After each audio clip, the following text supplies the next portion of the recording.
The train is moving to the outskirts of the city, where the scenery is beautiful and the air is fresh. Layla, in the spring when the flowers bloom, let us go to the park together. Father, with a weak face, a gentle smile, and that promise. All have become the past. Spring has ceased to come to me. The life of an orphan child who has to depend on relatives is truly miserable.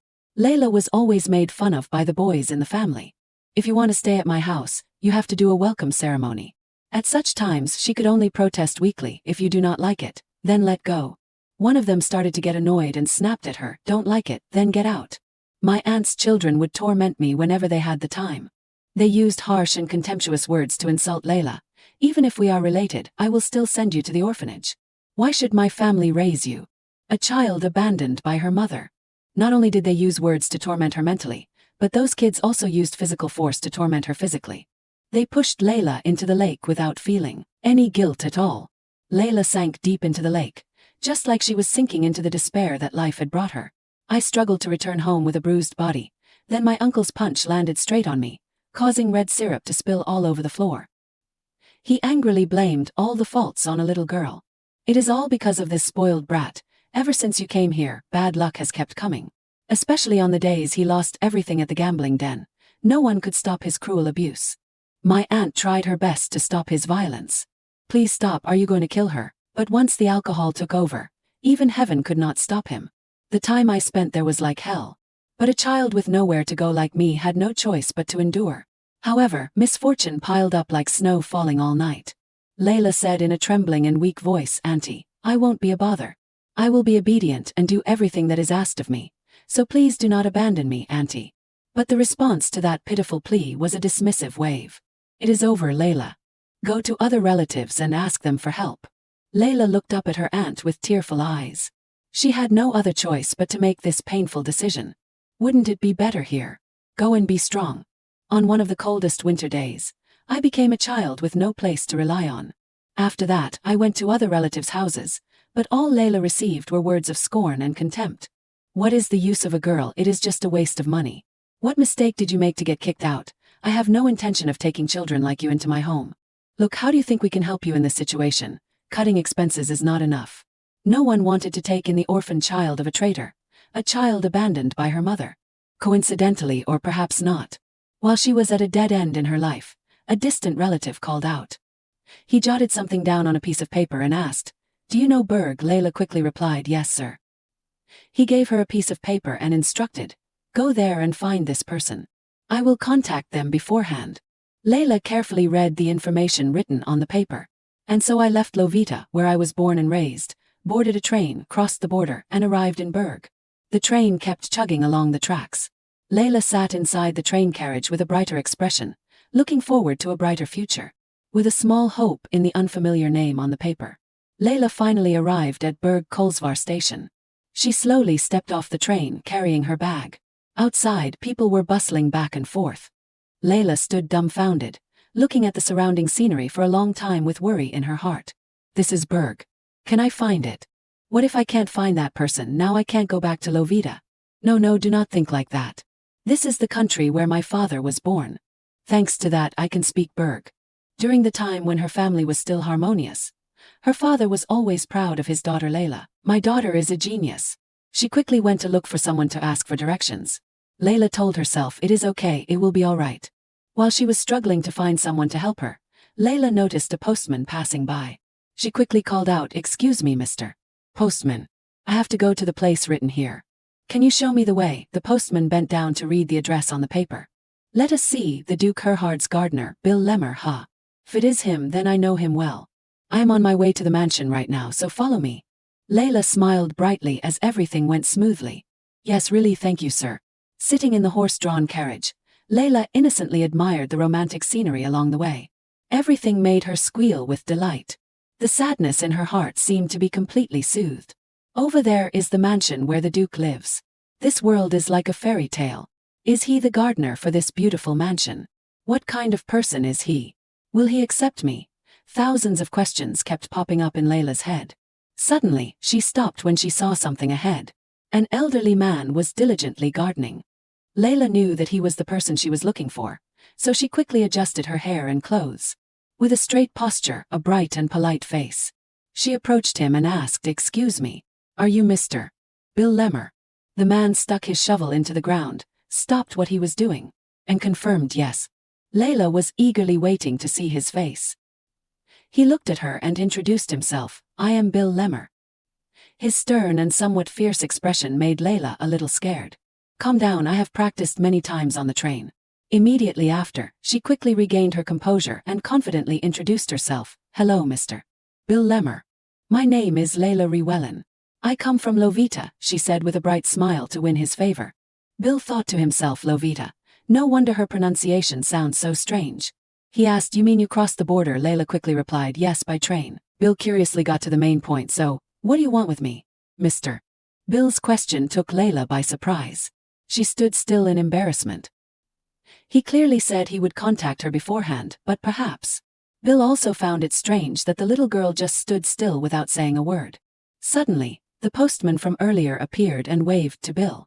"Found her, have you?" he then asked. "Did you bring this child?" The postman explained, "Yes, I met her at the station. She said she was looking for Bill, so I brought her here. Just so happens I have a letter for you." Bill reached out to receive the letter. The postman said, "It seems to be a letter from Lovita. Layla and Mr. Bill were startled in surprise. Bill carefully opened the letter to see. "To Bill Lemmer, a child will come to you.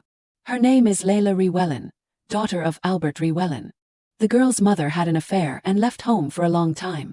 Because of that, Albert became addicted to alcohol and died from illness. So she moved in with relatives, but none of them could afford it. My house is also dirt poor and can't take another mouth to feed."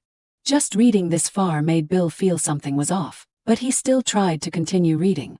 "It has been a long time, but I heard you are a gardener at the famous Duke's mansion. Among her distant relatives, I think your circumstances are the best, so I sent her there."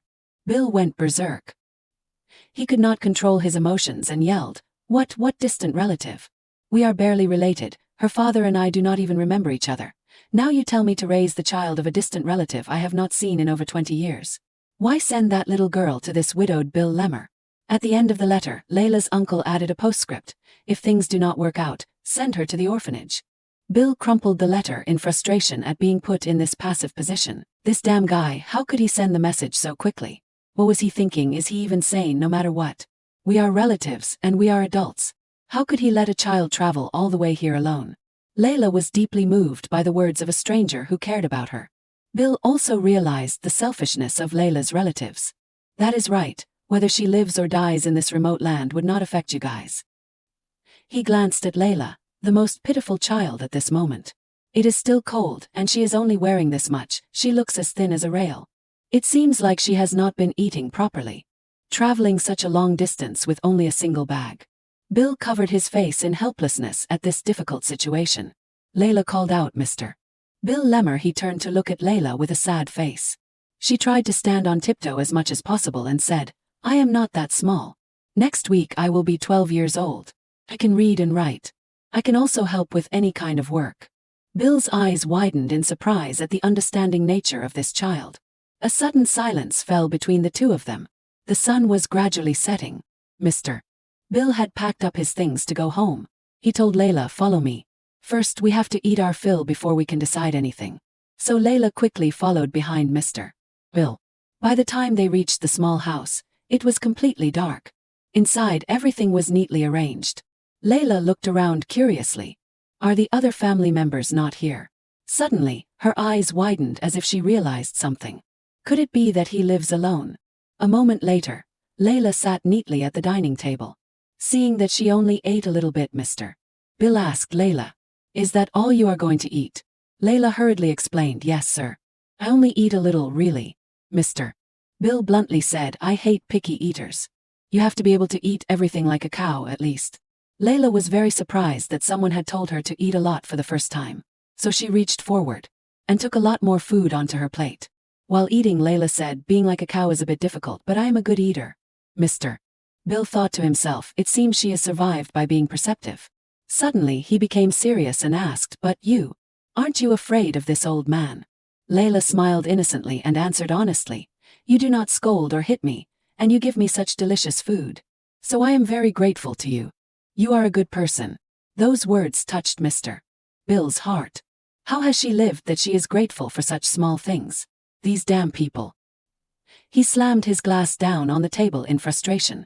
Even though she is pitiful, it is absurd for me to raise this child. I have to finalize this child's situation by next week at the latest. But where should I send her? A new day began. Layla stood looking at herself in the mirror. She recalled what Mr. Bill had said last night. Stay here until you decide where you will go. She was very sad to see that this situation was not much better than before. As expected, it is the same this time. Where should I go now? Layla opened the door and stepped out of the room. The first thing that caught her eye was the sight of Mr. Bill making breakfast. Layla put on a bright smile and greeted him. Did you sleep well, Mr. Bill? He turned around and replied, yeah, it was okay. Then he focused on cooking. Layla stood dumbfounded, not knowing what to do now. So she ran to find some chores to help him with. I will take these plates to the dining table. She carefully arranged the food on the table. Finally, the two of them sat at the table and enjoyed breakfast together. I will eat well, Mr. Bill gave her a full plate of food and said, here, eat a lot. Layla's eyes widened at his attentiveness. She burst out laughing and replied, yes, I will eat like a cow. Inside the mansion, the servants were gathered in groups, chattering non-stop. Have you heard the news? Bill Lemmer has taken in a little girl. The others were stunned by this shocking news. Bill, a little girl. It would be more believable if he were raising a lion or an elephant. Really, it is definitely a little girl. That is so strange. Ever since his wife passed away, Bill has lived alone until now. He does not have any children. There must be something going on here. If that rumor is true, is not that a big deal? How can a stiff person like a log raise a little girl? Who knows, maybe he will take better care of her than we think. He is good at taking care of flowers. The best gardener recognized by Duchess Norma. Maybe those qualities in his work will help him take care of the child well. Oh, children and flowers are not the same. It is not my business anyway. It is just a rumor, so let us not pay attention to it anymore. Suddenly, a young man standing by the window told everyone, it seems it is not just a silly rumor. Look over there. Everyone curiously rushed to the window to see. They jostled each other to get a better look. Down in the courtyard, Layla was carrying 2 pots of plants behind her to help Mr. Bill. Those who witnessed this scene exclaimed, oh my God, it really is a little girl. Good heavens, a little girl with blonde hair. How old is she? Look at her running behind him. But how did a child like that end up staying with Mr. Bill? The strange story of Layla Rewellen, an orphan child, quickly spread among the servants. Inside the mansion, Layla carefully brought flowers to the maid there. I brought some flowers. Everyone was very friendly when talking to her. Thank you. You are Layla, right? Here, take these cookies. Layla asked in surprise. For me, the maid smiled and said, that is right. Enjoy them. Layla's face lit up with happiness as she held the package of cookies. Thank you. Goodbye, everyone. After learning about Layla's pitiful fate, everyone was moved. So, will she end up in the orphanage after all? I do not know. We will have to wait and see what Bill Lemmer decides. Whenever anyone asked about the child, Bill Lemmer would repeat the same answer. I am thinking about it. Since I can't keep her here, I need to think it through carefully. He thought about it from spring to summer. The image of Layla following Bill Lemmer and helping people gradually became familiar. The her-hard servants who observed the two came to a conclusion. Bill Lemmer, the best gardener in Arvis, is someone who only has a talent for growing flowers. At Bill Lemmer's house, Mona brought a basket to his house. What is this? She excitedly said, cookies and cake. There was a tea party for the madam yesterday. Bill bluntly said, I hate sweets. But her reply left Bill speechless and embarrassed. Oh really, these are for Layla. Bill complained, lately, everyone's been using Layla as an excuse to come in and out of my house. Someone's happy. A kind maid gave Layla a pretty dress. This is my sister's dress, but it is still new. She even brought books. This is a detective novel. And someone brought a lot of writing tools. Even the nanny who has never visited me before. Occasionally people come to see Layla even if they have nothing to do, which gives me a headache. Mona said that is because Layla is naturally beautiful. A polite and well-behaved child makes it impossible for people not to care for her. Like a cute little squirrel frolicking in the forest. It has been a long time since there has been a child in the Duke's territory. Do you remember, our Duke has been elegant since he was a child. The two were chatting when Mona screamed in panic as she saw Layla climbing a tree. Wait Bill, what is she doing? Look over there, she is climbing a tree. Contrary to her fearful attitude, Bill just sat calmly without any worry. He even complimented her. I do not know who taught her, but those tree climbing skills are pretty good. Hearing that, Mona furiously shouted at Bill, what are you talking about? Did you teach her that? Bill Lemmer, how can you raise a child like that? He was a little startled but confidently declared, I am raising her well. What is the problem? Mona retorted, yes, but she is a girl. Just doing delicate things like planting flowers is not enough. Oh my God, do not tell me you are planning to raise that lovely girl into a boy like you. Just imagining that made her face show clear signs of horror. Oh, that is terrible. Bill immediately dismissed Mona's absurd thought and said, honestly, you worry too much. She just needs to eat well and be healthy. Mona gently asked, anyway, have you decided yet? Bill pretended not to know anything and asked back, what are you talking about? Mona asked about Layla. Summer's here. Haven't you decided where she will go yet? Faced with that question, Bill chose to remain silent without answering. He had intended to review the child's situation within a week, but he still had not made a decision. In the end, there is no other way but to send her to the orphanage. But is the orphanage reliable? Bill was very concerned about Layla. Whenever she went somewhere, he would carefully remind her, Layla, do not go too far. She cheerfully replied, yes sir, I will go to the riverbank and come back. Every time he saw Layla, Bill felt extremely troubled. Where should I take her? Can she grow up without getting hurt again? This was a question without an answer. Lost in his deep thoughts, Bill did not realize when summer had arrived. The child gradually grew up under his warm yet indifferent care. Layla enjoyed looking at the beautiful Arvis forest. Birds fluttering in the forest seemed like a fairyland. Layla was a girl who loved birds. The forest also changed day by day as the child grew. Tree branches bloomed and bore fruit. The weather was warm, and the animals expanded their range of activities. Every day welcomed new life. Looking at the shimmering light on the surface of the Schulter River, this place suddenly resembled paradise. Making the nightmarish time in Lovita seem distant, Layla sat on her familiar tree branch and recorded the things she saw every day. One day when she has to leave here, just by opening this notebook, Layla innocently enjoyed the peaceful moments in this forest. Then even if misfortune returns. After a day of wandering around, Layla also decided to return home. She opened the door wide. I am home. Uncle, where are you going? Uncle Bill said, there are a few places I need to go, so I am getting ready to go out. Layla hesitantly called out in worry, Uncle. Seeing that, Uncle Bill immediately reassured her, don't make that face, I am just going downtown to buy some new clothes. Layla curiously asked, clothes? Uncle Bill explained, Duke Herhard is about to return. I can't let you greet him looking like that. The sparkling rays of sunlight shone through the leaves.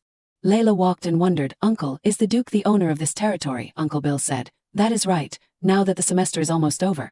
He will return to the mansion. He will live in Arvis during this summer break. Layla was surprised. If it is summer break, does the Duke also have to go to school? Uncle Bill explained, the Duke is only 18 years old, so he has to go to school.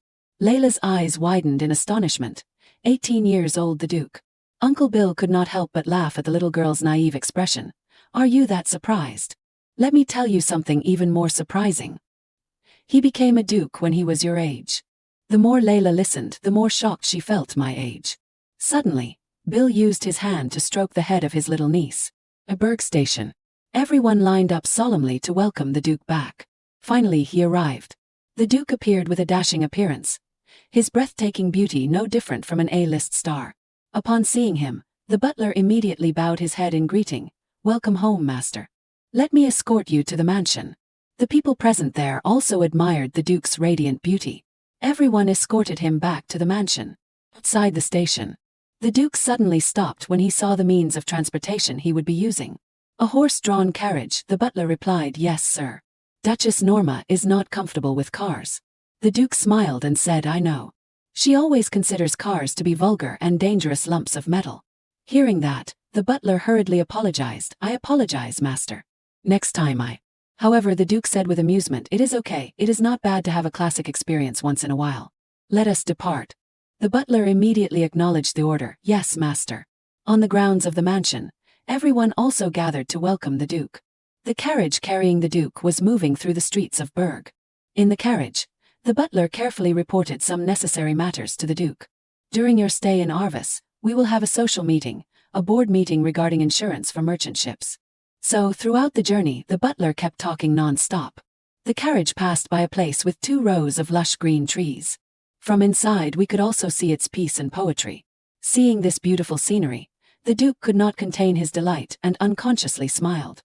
At the mansion, a stern voice reminded everyone, "No one is allowed to make any mistakes today, understand? Everything has been prepared, so do it well." Layla thought to herself, is it because today is the day the Duke arrives? Everyone seems tense. The maid turned to talk to Layla. "Did you buy new clothes to welcome the Duke?" She smiled excitedly and replied, "Yes, my uncle bought them for me." After hearing Layla say that, Uncle Bill's face was expressionless. An announcement rang out, "The Duke has arrived." The carriage stopped right in the grounds of the mansion, and the Duke's relatives also came out to welcome him back. Both his grandmother and mother were very much looking forward to seeing their grandson after so many days apart. The Duke stepped out of the carriage with a serious expression. His grandmother took the initiative and said, "Matthias, you are home." He immediately hugged his grandmother and asked, "Yes, Grandma, are you well?" Then he turned to hug his mother. "Hello, Mother." She smiled and praised Matthias, "You have grown taller again." Grandma chuckled and said to her grandson, "I have prepared a meal, let us go inside." On this side, Layla also shone like an angel. Throughout the whole time, she only dared to look down at the ground, and only saw the footsteps of people passing by. After seeing everyone leave, Layla asked Uncle Bill, "Uncle, has the Duke gone inside?" He looked at her and said, "Anyway, next time you have to greet him." She politely replied, "Yes, Uncle." On the way back home, Layla walked and talked to Uncle Bill. "It is a pity you prepared new clothes for me, but I did not get to meet him." He said, "Duke Herhard is often seen in the forest, so I will ask for permission first." She curiously asked, "Does the Duke like the forest?" He recounted, "Generally, he likes it. The Duke enjoys hunting very much." Layla was extremely surprised and asked again, "Hunting in the forest?" Uncle Bill calmly replied, "Well, is not it obvious that the Duke hunts in the forest of his own territory?" She asked further, "So, the Duke also hunts birds?" Uncle Bill said, "The Duke probably enjoys hunting birds the most.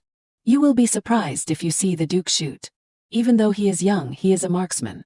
Layla clutched her dress and hesitantly said, "Why shoot birds, even without hunting? There is plenty of food in the mansion." Uncle Bill gently explained, "For nobles, hunting is a pastime. Birds are the most interesting target among the species." Layla's eyes started to tear up. She honestly said, "I hope the Duke won't like hunting anymore." Her words stunned Uncle Bill. "Oh dear, do not say such difficult things." Bill resolutely asked again, "Could that happen?" But the answer to her question was Uncle Bill's helpless silence. A week later, in the Arvis forest, Layla excitedly ran into the forest, because she heard the chirping of baby birds coming from the top of a tall tree. She quickly looked up to check this sound. In a moment, she climbed up to check. Finally, the eggs have hatched 1, 2, 3, 4, 5. So, for the whole morning, Layla lay on the tree watching them. "Are you guys hungry? Wait a minute, your mother is coming back with food soon."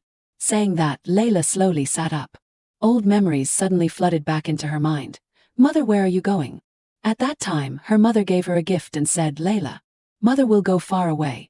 Layla innocently asked, "So, Mother will come back late?" She said, "Very late." She asked again, "Mother will come back when I finish this jar of candy, right?" The mother gently touched Layla's cheek and replied, "Yes, that is right." Layla sat dazed as she remembered those things. She looked up at the sky and was startled to discover Mother Bird. It turns out that the mother bird has returned with a worm in its mouth. Layla hurriedly left. "I have to get out of here quickly. It will be wary if I am here." She landed gently. Layla only dared to stand below and observe them. All 5 baby sparrows had hatched successfully. Their feathers were also very soft. Just 2 weeks old, and they had developed very well. All of this was recorded in her diary. Layla excitedly said, "At this rate, I will be able to see the baby birds fly soon." She became much more cheerful. "I have to tell everyone." Suddenly, she heard the sound of horses moving very close below. Layla curiously peeked down to see who it was and if it was safe to come down. "No, it is best to wait for him to pass," she thought. So she sat very still on the tree, not daring to move a muscle. "I will come down when he is gone," but unfortunately, Matthias chose that very tree to stop and rest. Layla leaned forward to see when he would leave. Her eyes sparkled when she caught sight of his face.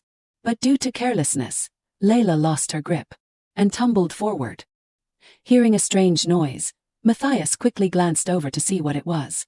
At the same time, he pulled out the gun he had prepared at his side and aimed it directly towards the source of the noise. Seeing the gun, Layla was startled. "When I saw the Duke pointing the barrel of his gun at me, could that be a gun?" she thought in panic. Layla frantically clung to the tree trunk and stammered, I was going to wait for you to pass before coming down." Matthias lowered his gun and looked up, asking, "Who are you?" Layla trembled and replied, I am Rewellen. He curiously asked again, "What?" She used all her composure to answer clearly, Layla Rewellen. As soon as she finished speaking, she hurriedly climbed down and ran off. Seeing Layla running and screaming as if chased by a ghost, Uncle Bill was startled and asked, "Layla, what is wrong?" She recounted in a panic, "Uncle, I just met someone in the forest. I think it was Duke Herhard. Jet black hair, deep blue eyes. His voice was as light as a feather. And he even had a gun. There'll probably be more people later." After listening to Layla's story, Uncle Bill just laughed out loud. "I told you, you must have met Duke Herhard hunting. I told you before, you might often see the Duke in the woods later. Did you greet him?" Layla was still haunted by the scene earlier. Greet him how? At that time, Layla was nothing but a disheveled mess, and she had not even introduced herself properly. Suddenly, Layla's eyes widened in realization. So, that person was the Duke. On the other side, the Duke had raised his gun and started hunting. A loud gunshot startled Layla. That gunshot just now was hunting. Layla froze at the thought. So he is hunting birds. Uncle Bill's words echoed in Layla's ears. The Duke probably likes bird hunting the most. You will be surprised if you see the Duke shooting.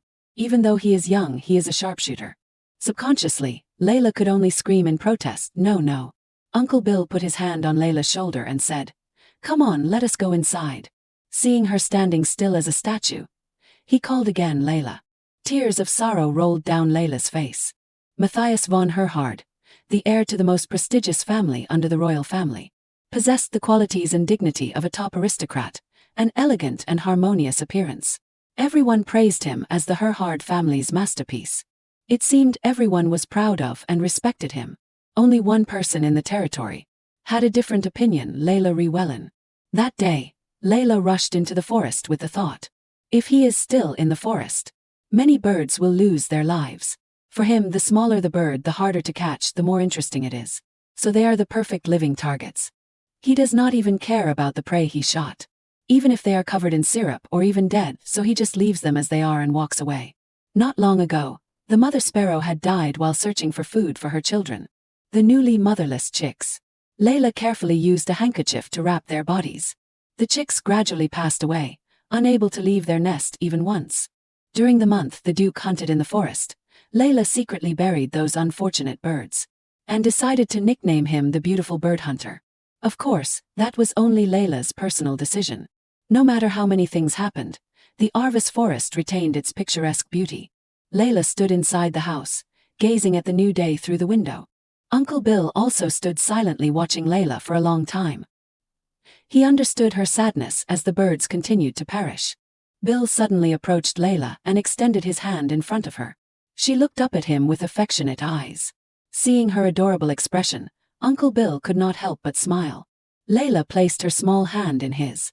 There was a large, ancient tree in the mansion's garden. Layla spread out a blanket and sat under its shade. While Uncle is working in this hot weather, is it okay for me to rest alone? But if I say I want to work? Uncle Bill had snapped, "I told you to sit here, Layla. I will be really angry if you follow me again." No matter how much she pleaded or what she did, he would not change his mind. "I really hate disobedient children, you know."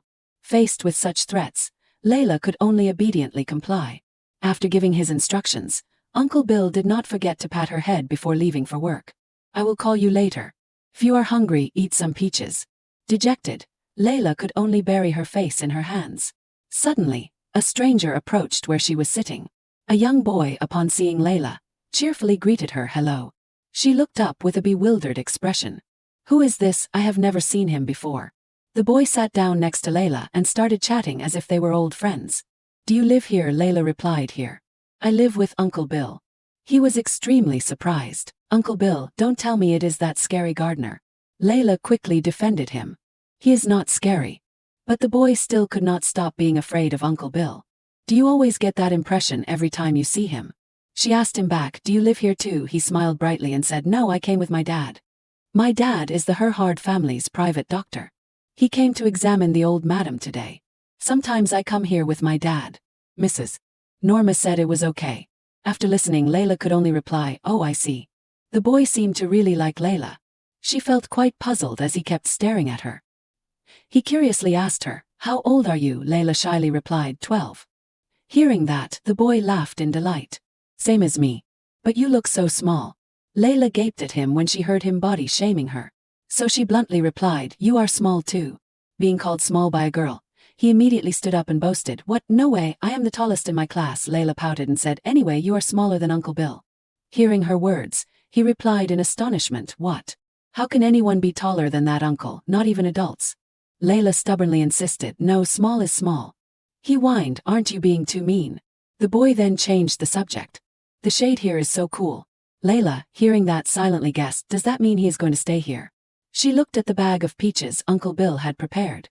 So she took out the knife and a peach and carefully peeled it meticulously.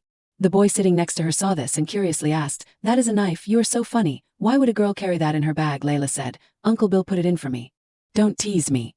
After cutting the peach in half, Layla offered him one half and asked, do you want some peach? The boy immediately replied, yes, thank you.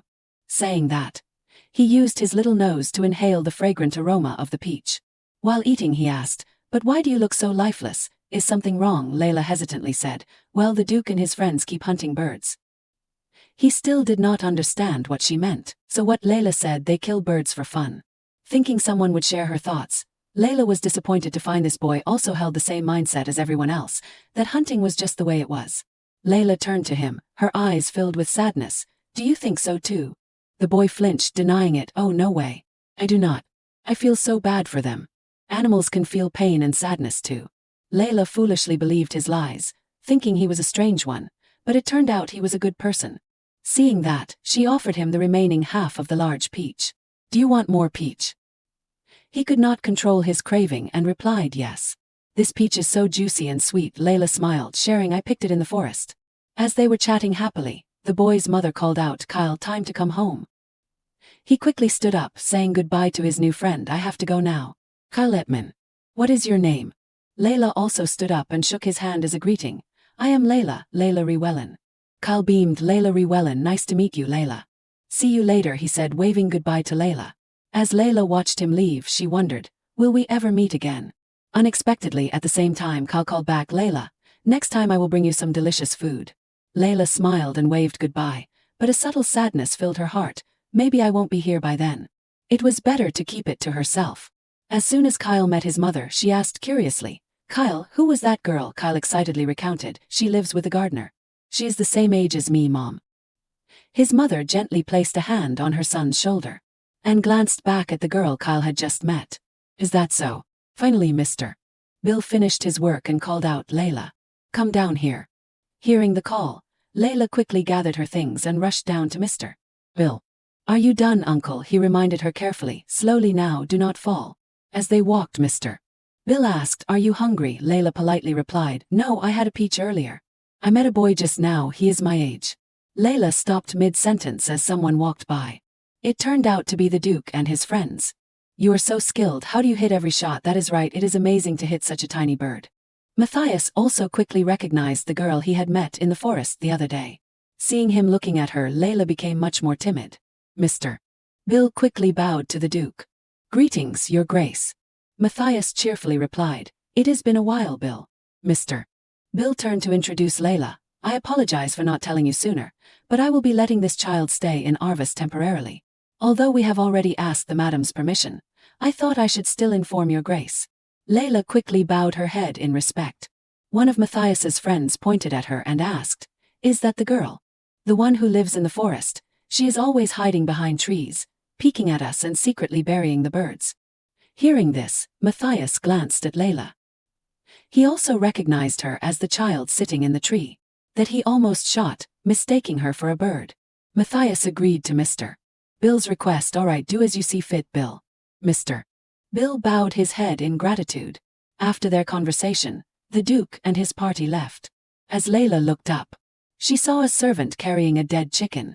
Witnessing the heartbreaking scene, Layla closed her eyes, out of sight, out of mind. Mr. Bill seemed to understand, and quickly comforted her, saying, Layla, let us go home. She nodded, yes, uncle. At the ladies' tea table, young Claudine sat listlessly, lacking energy. Her mother, seeing this, reminded her daughter, goodness, Claudine, act like a lady. Do you know where we are? Stop sighing like that. Claudine grumbled dejectedly. I am so lonely and bored. Her mother smiled and said, then go play with your brothers and come back later. Claudine leaned back and said, they treat me like I am invisible. Plus, they always talk about things I do not understand. Matthias's mother was also present. She stroked her puppy and said, indeed, it is rather dull here. There is no one your age to befriend. Hearing this, Claudine turned to her mother and said, see, mother, Madame Herhard understands me. Claudine's mother frowned and silently signaled her to tone it down. Claudine suddenly stood up and asked, I have been curious. Who is that child? She seems to be my age. Could I play with her? The lady turned to look in the direction Claudine was pointing. Let me see, isn't that the orphan child from abroad? I am not sure she would be suitable company for you. Claudine smiled and replied, it is all right, Madame Herhard. It would be more interesting than playing with a dog. Claudine's mother flushed red. That is enough. Madame Herhard just smiled and rang the bell beside her to summon a servant. Bring that child here. I mean the child the gardener is looking after. After receiving the order, the maid hurried out to call Mr. Bill. He turned and asked, what is it? She relayed Madame Herhard's request. Madame Herhard asked me to bring Layla over. Mr. Bill felt a little anxious. Madame Herhard, why would she suddenly? She explained, Miss Brandt wants to play with Layla. Mr. Bill glanced at young Claudine. Play, why would a noble lady who wants for nothing want to play with Layla? It was Madame Herhard's order, so he could not refuse. Seeing Mr. Bill's worry for her, Layla said, Uncle, I will go see the madam and come back. Left with no choice, he sighed and agreed. The maid led Layla before everyone. I have brought the child, madam. Everyone's eyes fell on Layla. Seeing her up close for the first time, they noted her beauty. Even the madam exclaimed in admiration, what a lovely child. Well, Claudine, do you like her? Claudine replied cheerfully, yes, I do, thank you, Madame Herhard. Layla stood dumbfounded, wondering what does that mean? Everyone here wore candy-colored clothes, but no one seemed curious about Layla's thoughts. Immediately after, the madam summoned another servant and gave an order. Layla was pulled away by the servant to a place she had never been before. The servant bathed Layla in a luxurious bathroom and dressed her in a strangely soft white dress. Although the servant's hands were rough and clumsy, Layla endured it. It was compulsory. Any slight mistake could cause trouble for Mr. Bill. After the preparations, the servant sternly instructed Layla, Miss Claudine is the daughter of Baron Brandt, meaning you cannot behave carelessly. Remember that. The door finally opened. The servant led Layla to Miss Claudine. Miss, I have brought the child. Claudine put on an affected air and said to Layla, hello, come here. What is your name? How old are you? Layla answered immediately, I am Layla, miss. I am 12 years old. Claudine was a little surprised. Really, I thought you were younger. You look so small. Layla froze. This was the second time today. She had been called younger than her age. Layla tried to calm herself. Think of Mr. Bill.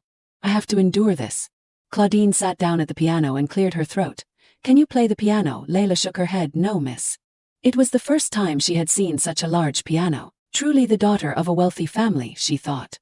Claudine began to play a melody for Layla. Do you know this song? She sang as she played. Claudine stopped playing and turned to ask Layla, do you? Layla honestly replied, no, miss. This is the first time I have heard it. Claudine changed the subject to making artificial flowers, but Layla still did not know anything about it. Through games like dice and cards, Layla remained completely clueless. Claudine asked about the last game. Do you know how to play chess? The familiar answer came, no, miss. Claudine sighed, her face full of disappointment. Suddenly she uttered 3 words, so pathetic. Layla froze, sitting still as a statue. Claudine stood up and walked straight to the door. Her feet moved lightly and stopped in front of Layla. Such an ignorant child. Layla clenched her fists. The unintentional words unconsciously hurt her. Claudine ignored her and walked straight to the door. I was looking forward to having fun, what a waste. Before leaving, she did not forget to add a final insult, no different from a dog. Layla lowered her head, not daring to show any emotion. Claudine left, leaving Layla alone in the vast empty room. Layla's inner self screamed. She really wanted to go home, back to Mr. Bill, but she still had to wait. The young lady might come back. Uncle, that is right, is not it? At dusk, Layla finally left the suffocating room. She carefully descended the stairs. Miss said you can take the dress and this. The maid blocked her path and offered Layla a gold coin. Layla did not understand and just stared at the coin in the maid's hand. The maid took Layla's hand and placed the coin in it. Take it. You should be grateful for what your superiors give you. Understand? With that she left. Layla looked at the coin in her hand, clutching it gently.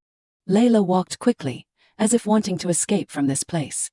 Don't think about it anymore. Just go home quickly. After all, things like this. After only a few steps, Layla heard a familiar voice call her name.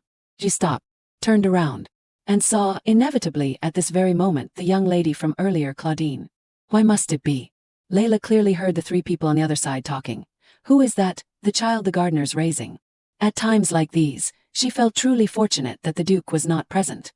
Claudine called her with no ill intentions, just to say goodbye. Be careful, Layla. Layla clenched her fist, bowed her head to the young lady, and thought, get out of here quickly. This strange and bizarre place. Layla ran as fast as she could, wanting to leave this place as soon as possible. Uncle is waiting for me too. Suddenly, her oversized shoe slipped off. Layla lost her balance and tumbled forward. Layla trembled in pain. The gold coin slipped from her hand and rolled away. Kept rolling, vibrating a few times. Just as it was about to come to a stop, a pair of feet stepped on it. Looking at the shiny leather shoes, Layla could guess who was standing before her. Leather shoes and gray trousers. Layla looked up to confirm. It was none other than the Duke. Looking into his eyes made Layla feel even worse. Duke Herhard made Layla feel her insignificant existence here. Layla bowed her head to him. She caught a glimpse of the Duke's red lips, as if they were curling up into a smirk. Looking down at Layla's bleeding feet, she became aware of the reality, and the pain in her body miraculously disappeared. What am I thinking right now? Layla's eyes fell on the gold coin lying on the ground. Duke Herhard also looked down. The last words Miss Claudine had said to Layla. Layla reached out and picked up the coin. The young lady's insults echoed in her ears, no different from a dog. Those words pierced deep. Layla clutched the coin tightly, carefully stood up, bowed to the Duke, and ran away. Herhard remained silent throughout the entire ordeal. During her journey back, Layla's every step felt heavy. It was as if something was rising from the bottom of her heart, choking her. Passing through the forest path, she saw the warm light emanating from the house, like flying birds. Layla realized what it was. From a distance she saw Mr. Bill standing at the door, waiting for her. As soon as they met, the tears Layla had been holding back suddenly flowed. That is the sadness. It was a normal morning like any other. Mr. Bill knocked on Layla's door. Aren't you going to the forest today? Layla smiled and replied, I am planning to stay home today, Uncle. Bill nodded, all right. He closed the door and sighed deeply. 2 days had passed since the encounter with Miss Claudine, but Layla had confined herself to her room, making Bill extremely worried. He walked absent-mindedly along the corridor, went to the kitchen and poured himself a glass of water, then sat down at the table. Looking at the quiet atmosphere in the house, Bill could not help but feel sad. Was this house always this quiet? Bill frowned, lost in thought. During dinner, Layla suddenly handed Bill the gold coin. I have this for you, Uncle. Miss Claudine gave it to me. Bill was surprised. He suddenly realized. Now I understand why she was so upset after returning from the mansion. Bill put the salad bowl down and asked Layla, was it that young noble lady? Yes. But why are you giving this coin to me? Layla explained immediately, this is probably a lot of money.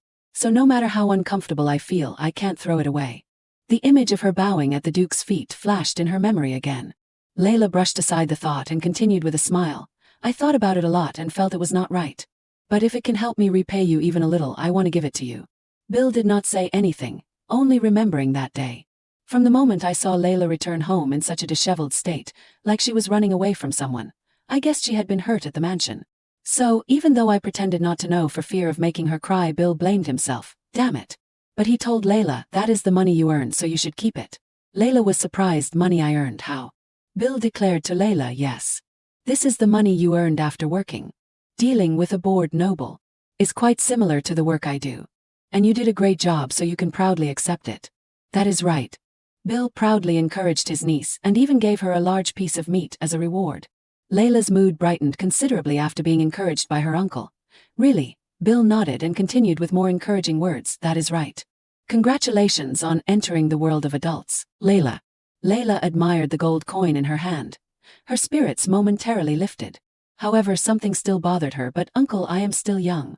Bill immediately dismissed his niece's negative thought.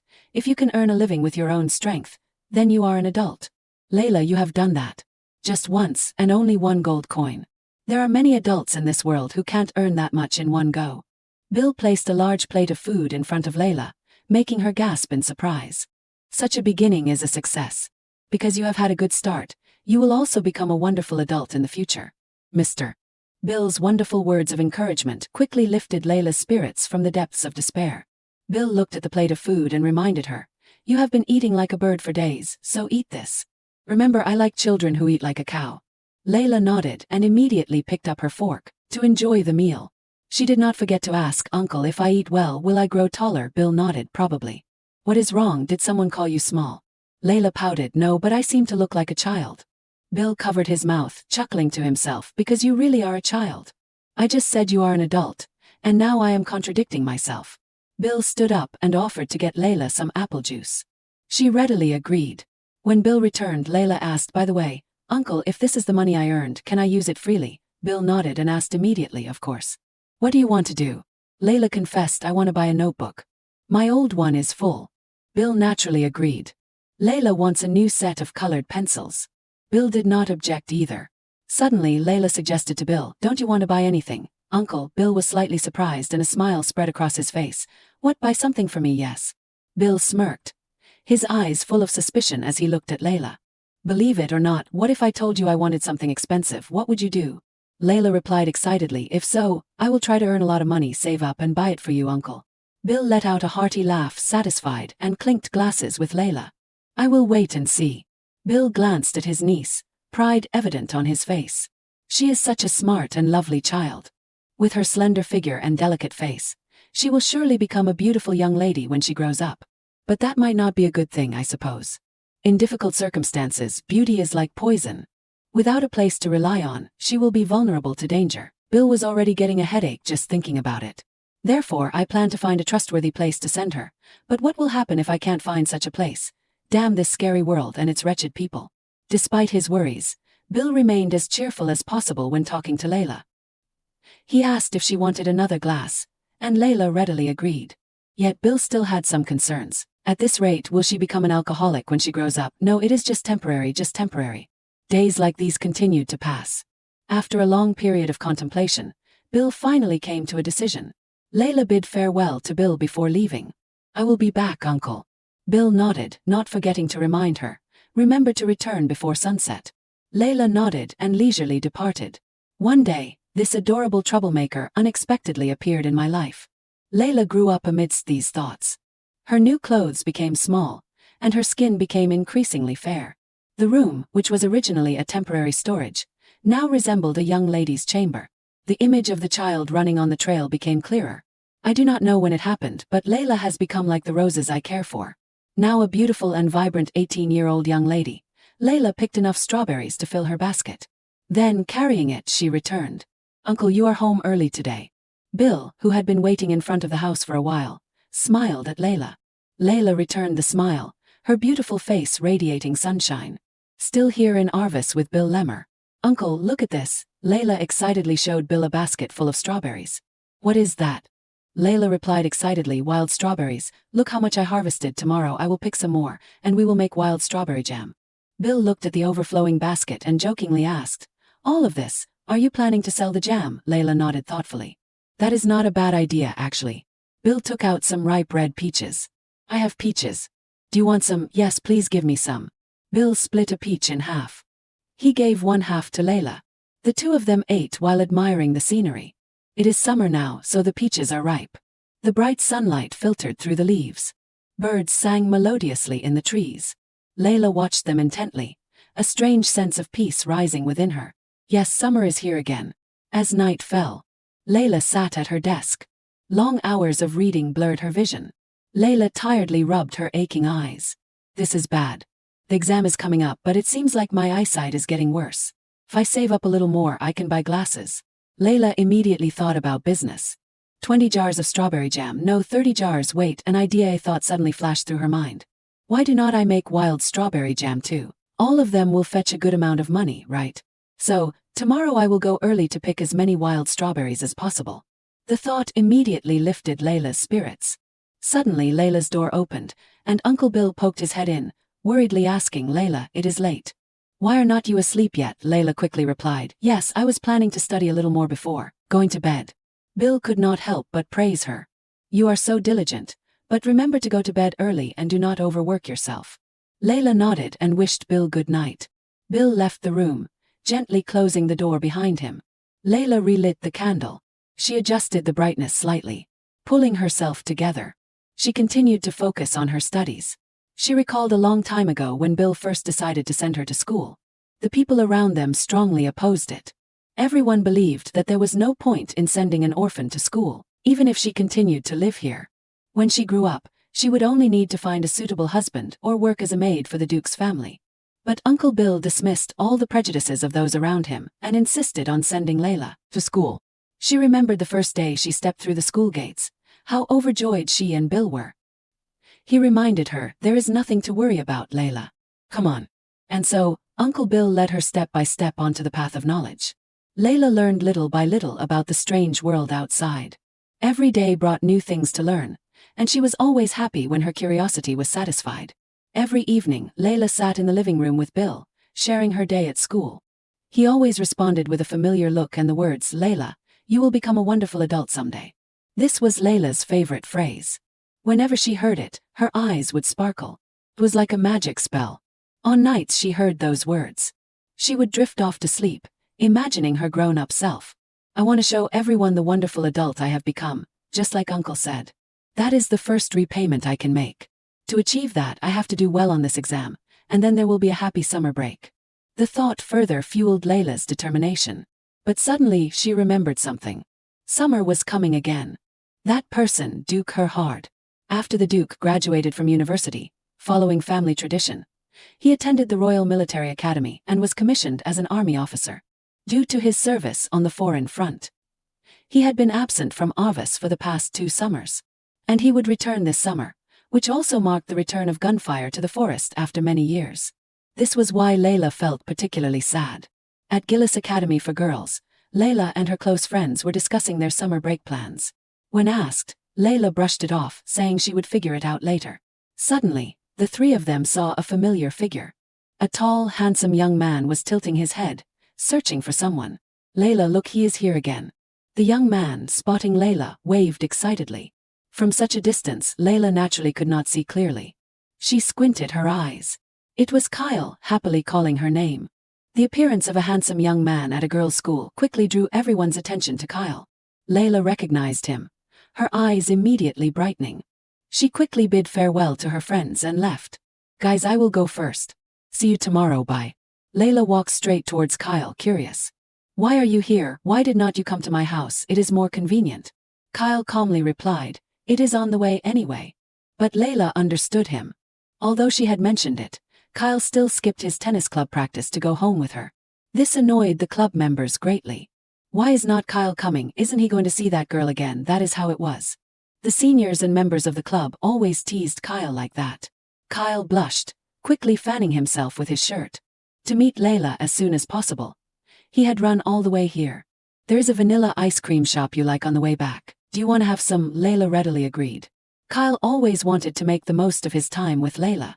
"So how can I just practice tennis?" As they strolled and ate ice cream, Layla suggested, "There is a book I need to read. Let us stop by the bookstore later."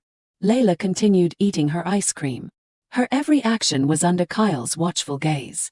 Meanwhile, the club members were clamoring to have his name removed from the club. However, tomorrow's worries were for tomorrow. Kyle did not hesitate to go to the bookstore on the street. Kyle looked around restlessly while Layla focused on what she wanted. Kyle glanced at the page Layla was reading. "Is this the book you want to read?" Layla nodded in acknowledgement. "Yeah, the migratory birds have returned. I plan to record which birds will return during this break." "Right, you always like birds." Kyle stole glances at Layla. Her delicate face, petite figure, and intelligence. Kyle's eyes were filled with affection. "Today, can I confess?" Layla, noticing his intense gaze, looked up at Kyle. He did not say anything, just smiled gently, thinking to himself, "I really like you." Seeing Kyle staring at her without speaking, Layla asked curiously, "Kyle, is there something you want to tell me?" Kyle turned his face away in embarrassment. No. He quickly changed the subject. Have you finished choosing? Don't you want to look at other books? Layla nodded. Yeah, just buying this one is enough. Let us go home now. Kyle followed behind, telling himself, not yet, it is not the right time yet.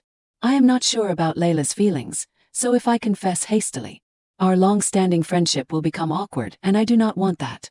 Of course, Layla is getting more and more beautiful, making it hard for me to hold back, but I will try to be patient so I can continue to see that smile. Honestly, I also wonder if it is necessary to become lovers. We have known each other for so long. Wouldn't it be better to become husband and wife directly? Now that it is so peaceful like this, we will definitely be a loving couple in the future. Layla talked about her studies, while Kyle was still lost in thought about the distant future. Marriage, it would be appropriate to get married right after graduating from university, right? Kyle closed his eyes, imagining how Layla would look in a wedding dress. Probably no bride in the world would be as beautiful as Layla, Kyle Ettman's wife. Just the thought made Kyle grin from ear to ear. His face flushed, eyes sparkling with excitement. Unexpectedly, Layla turned around to look at Kyle. Why are you smiling? Layla's sudden question left Kyle momentarily speechless. Layla added another sentence that stunned Kyle. Is me failing geometry that funny? Well, you are usually good at it, so it is understandable that you would not get it. Layla hopped onto her bicycle and rode off, leaving Kyle frantically running behind her, trying to explain. Wait, Layla, it is not like that, I was thinking about something else. Layla ignored his explanation, pedaling faster, leaving Kyle breathlessly chasing after her. Hey, wait. Finally, he caught the back of her bicycle, relieved. Let us go together. As they continued walking, Kyle suddenly asked, Hey, have you heard the news? What news? I heard that Duke Herhard is coming back. It has been almost 2 years, right? Layla's cheerful expression darkened, a hint of sadness in her eyes. Kyle, not noticing the change, continued nonchalantly. I heard that the servants in the mansion are all in a flurry. Aren't you interested? The mention of the Duke brought back painful memories.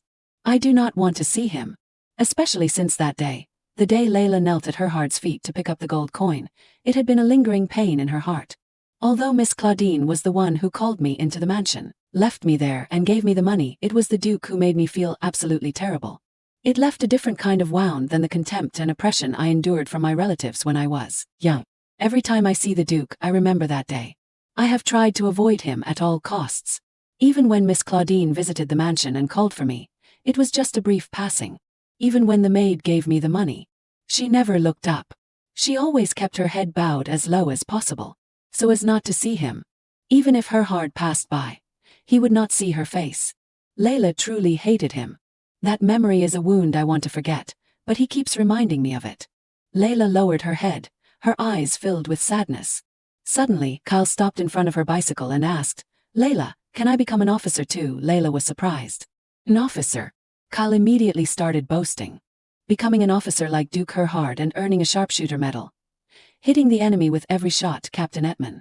Very cool, right? Kyle gave a sly grin. Immediately, Layla shut him down. Kyle, have you forgotten? You can't even kill a chicken. His daydream was shattered by Layla's cold words, bringing Kyle back to reality, embarrassed. Why bring that up? This story went back to last year. One fine day, after visiting Layla's house as usual, Kyle incurred Uncle Bill's wrath. Kyle Ettman, why do you keep coming to my house every day? Uncle Bill grabbed Kyle by the collar, scolding him furiously. And a rich young master like you does not eat at home. Why do you insist on eating here? It is too much. No, you are not allowed to come to my house anymore. Kyle was panicked by the ban, his inner thoughts screaming, No, uncle, it is only here that I can be with Layla. I at least need an excuse to study together, but outwardly, he had to say something different. Uncle, I will pay for the meals, please feel free to ask me to do anything. Bill frowned. People were being so sincere he could not refuse. Is that so? Come here. Bill led Kyle to the chicken coop. The first task he assigned him was to prepare the ingredients for dinner. Kyle was soundly defeated by a chicken, a memorable experience. He was then scolded by Uncle Bill. This brat can't even catch a chicken. He is truly a useless larva of the Ettman family. Kyle froze, tears welling up. He was so dejected that Layla had to take him aside to comfort him. Since then, the name useless larva of the Ettman family had haunted Kyle. Since that day he has not called me by my name anymore. Why, out of all the meaningful names, larva. Layla burst out laughing, teasing Kyle, the gentle larva. Kyle was helpless. Even you too, Layla explained. I cherish you because you are like that. Are you making fun of me? Layla became serious again. No, really. I hope these hands can save lives, not hold a gun. Isn't that better? Kyle replied, touched. Of course, I will become a doctor. But he did not forget his endless passion for earning a medal. If so, I will become a military doctor. Can a military doctor receive a medal? Layla chimed in, of course. It is a noble job of saving people, right? Although he heard that, Kyle still had his doubts. Is it though? Suddenly, a car appeared in their sight. Kyle and Layla intentionally stepped aside to make way for it. The car slowly passed them by. Inside the car was a familiar figure, Layla's nemesis, who had indeed returned. Duke Herhard. It was unclear whether he actually saw them or not. The car continued on its way, away from them. Kyle and Layla started discussing. Was that Mrs. Norma? Layla immediately denied it.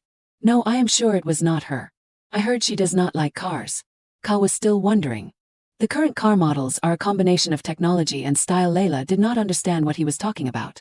Kyle suddenly exclaimed, ah, that is right, what is it? Kyle rummaged through his bag and realized he had forgotten to bring something for Layla. The geometry notebook I was going to show you I left at home today. Layla narrowed her eyes, making sure she heard correctly. Really? Kyle replied honestly, yeah, I left it on my desk. Layla did a 180-degree turn and carefully instructed. Then I will wait for you at home. Remember to come for dinner on time. You must bring it to me, Kyle called after her. Hey, are you waiting for me or the notebook? Layla replied coldly, the notebook, obviously. The harsh truth saddened Kyle. Anyway, I will go home quickly and come over. Layla called back, take your time. It takes time to cook dinner anyway. Kyle sighed. No. See you later. Layla watched her friend's retreating figure and smiled naturally. She continued cycling, lost in thought. What should I do tonight? Layla rode leisurely along the sunny road, a sense of peace before the approaching storm. Herhard looked at the bright sunlight through the car window. After a moment of thought, he called out, Hessen. The man turned around. Yes, Your Grace. Herhard's request to stop the car startled Hessen. He had to ask again to make sure he heard correctly. Your intention is to stop here, Your Grace. Herhard looked at him firmly and replied, yes, I will take a walk. The car screeched to a halt. After letting the Duke out of the car, Hessen continued. Then I will wait nearby. Herhard declined. No need. I will walk. The Duke's strange behavior made Hessen break out in a cold sweat. What is going on? His Grace returned a week earlier than expected, so the servants in the mansion are already busy, and now he suddenly wants to walk alone. Hessen was about to say something more, but was interrupted by the Duke. No, I will see you at the mansion. Since his master had spoken, Hessen could not do anything else. Yes, I understand, Your Grace. Under the bright sunlight filtering through the shady trees, Herhard took off his hat and strolled leisurely along the road. He closed his eyes, enjoying the fresh air he had not experienced in a long time. Suddenly, a conversation came flooding back to Herhard's memory. His mother had suggested to him, Matthias, will you get engaged this summer? Herhard readily agreed. It is time to get married and have an heir. She offered to help him with a suitable young lady from a good family. I think Miss Claudine is the most suitable for the position of the next Duchess. Herhard accepted her suggestion because Claudine von Brandt was a young lady of suitable lineage and status. Seeing her son agree to the arrangement, Herhard's mother was very pleased. Then I will arrange for Miss Brandt to sit next to you at the welcome back to Arva ceremony. Herhard did not refuse, wholeheartedly agreeing. Life was like that. Even without desire or aspiration, everything was perfectly prepared. A perfect life so obvious that it felt boring. A perfect person in this life. From a perfect student to a perfect officer, now I will marry a perfect woman and become a perfect father. As Duke Herhard, helping the family to develop sustainably. Just like my grandfather and father did. Yes. At that moment, a figure on a bicycle approached. Layla rode leisurely on her bicycle, her face full of joy. She passed the Duke like a gust of wind. Layla felt that the person looked somewhat familiar, and turned her head to look. The figure before her shocked her. Duke Herhard. Her handlebars immediately wobbled, and Layla screamed, before tumbling to the ground. The bicycle, following its momentum, also fell to the ground, fortunately not landing on her. Layla and her belongings were scattered everywhere. Herhard looked at the girl before him, suddenly feeling like he had met her somewhere before. Her distinctive golden hair reminded him of that child. The child the gardener had asked to stay, the little girl who wandered all day in the forest burying dead birds. Layla Rewellen. Is she still living in this territory? Layla looked up at her hard. His eyes were also focused on her. Layla jumped up. She respectfully apologized to the Duke. Layla's eyes caught the object on the ground. Only then did she realize that all her books had been scattered. Layla sat down and picked up each book one by one. Her actions were observed by her heart. After a moment's hesitation, he decided to speak. Are you Layla Rewellen? Hearing her name, Layla froze. But she kept picking up her books, apologizing to the Duke. Her heart was somewhat angry. Just as Layla was about to pick up the remaining pen, her heart coldly stepped on it. Layla froze. She tremblingly tried to pull the pen towards her, but in vain. Her heart coldly ordered, Layla Rewellen, I am calling you. Layla clenched her hand. She boldly replied, yes, Duke, please speak. I am listening. Her heart's eyes immediately widened. He looked at Layla for a few seconds, then withdrew his foot to let her retrieve the object. Her heart said nothing and quickly brushed past Layla, leaving her slightly shocked. Why did not you say anything? Her hand holding the pen trembled. Layla turned sharply to look at her heart's back, thinking angrily, then why did you do that? Do people know that the perfect Duke everyone praises behaves like this? Her heart put on his officer's hat and walked forward calmly. After gathering her belongings, Layla also quietly followed him with her bike. The wheels rolled along the road. Her legs, still aching from the impact of the fall, were trembling. But Layla's worries overshadowed everything. Seeing his leisurely appearance, Layla guessed, is he planning to walk from here to the mansion? I hope his long legs will make him walk faster. Layla could not just overtake him. The sunlight still filtered through the trees. Suddenly, her heart stopped. Layla also quickly stopped. She looked nervously at her heart. He looked steadfastly at Layla with judging eyes. Time passed, and that child had grown up. No longer a little girl, but a woman. Layla Rewellen. Roses are the national flower and pride of Berg Mansion. They bloom in full color, and every summer the Duke returns to his estate, making the servants busier. Every time he returns, many guests visit the mansion to attend various parties or meetings. Their hard work is a testament to the character of their master. Count Brandt is the second most prestigious nobleman in Berg, only after the Herhard family. They are one of the distinguished guests who need a special welcome. When they arrived, Duke Herhard was already at the gate to greet them. Please come in. Count Brandt politely shook his hand. It has been a while, Duke Herhard and Madam. Officially, the Brandt family was invited to the mansion to welcome summer together. But the Count's only daughter, Claudine, was the real reason for the visit to Arvis, which everyone knew. Duke Herhard also looked up to greet her appearance. Claudine gracefully stepped out of the car. She smiled at the person escorting her. Hello, Duke Herhard. The Duke also nodded to her. Hello, Miss Brandt. Before announcing the engagement, the two families needed to negotiate to promote mutual friendship. Claudine was more aware of this than anyone else, so she always appeared in her most formal and proper attire. The greenhouse always looks so beautiful. Madame Herhard must have brought paradise here. Madame Herhard was naturally very pleased with her future daughter-in-law. I have taken care of it carefully for a long time, and I hope to pass it on to someone who understands its value. Her enthusiasm made the Brandt family feel appreciated. After chatting for a while, Madame Herhard wanted the young couple to spend more time together. Matthias, please take Miss Claudine to visit the Arvis garden. We have some things to discuss here. The Brandt family agreed with Madame Herhard, so Matthias quickly stood up. He walked over to Miss Claudine and extended his hand to her. Shall we go, miss? Claudine placed her hand in Matthias's. Suddenly, he remembered another small hand, but his face showed no expression. Claudine replied, yes, Duke Herhard. The little girl from years ago had become a perfect lady. Matthias also formally escorted Claudine, just like their first meeting. Nothing was new, whether close or distant. They had known each other for a long time, so they both knew. The handsome Duke Matthias Herhard and Miss Claudine Brandt were both nobles to their very core. They chose each other in this political marriage, which was the biggest and clearest reason. While strolling through the Arvis garden, small birds always perched beside Claudine, making her exclaim, the birds here are so beautiful. I can't believe they follow people like that. Is there a secret? Matthias nodded to the gardener to explain. It is wing clipping, miss. Claudine stroked the little bird on her hand. Wing, don't they hurt?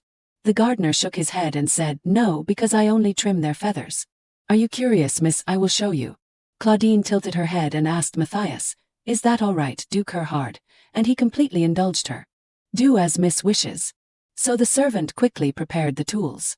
The gardener went to a large cage nearby and held a small yellow bird in his hand. Its smallness caught Matthias's attention. He asked, "What kind of bird is this?" And the gardener introduced it as a canary. "They sing very beautifully, sir." The little bird was held still, and a cloth covered its eyes. The gardener spread one of its wings with one hand and held scissors in the other. Although they have little contact with humans, their alertness is still very high. If you clip both sides of their wings so they can't fly far or hide, they will become more docile. Claudine curiously asked, "Do they really have to be clipped?" As usual, the gardener firmly snipped the scissors. Birds that can fly freely are difficult for humans to tame. Clipping them like this also helps them avoid getting lost or flying into dangerous places. They won't get hurt, so it is also good for them. Very quickly, the bird's feathers were trimmed. From the gardener's hand, it angrily flapped its wings and struggled. But it could not fly far before landing on the table.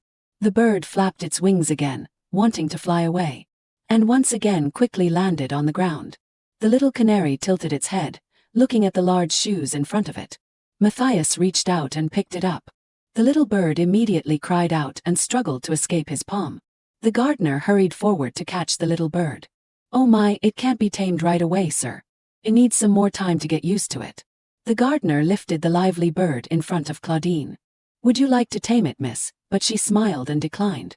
"It is enough for me to watch. Thank you for answering my question." She then turned to Matthias.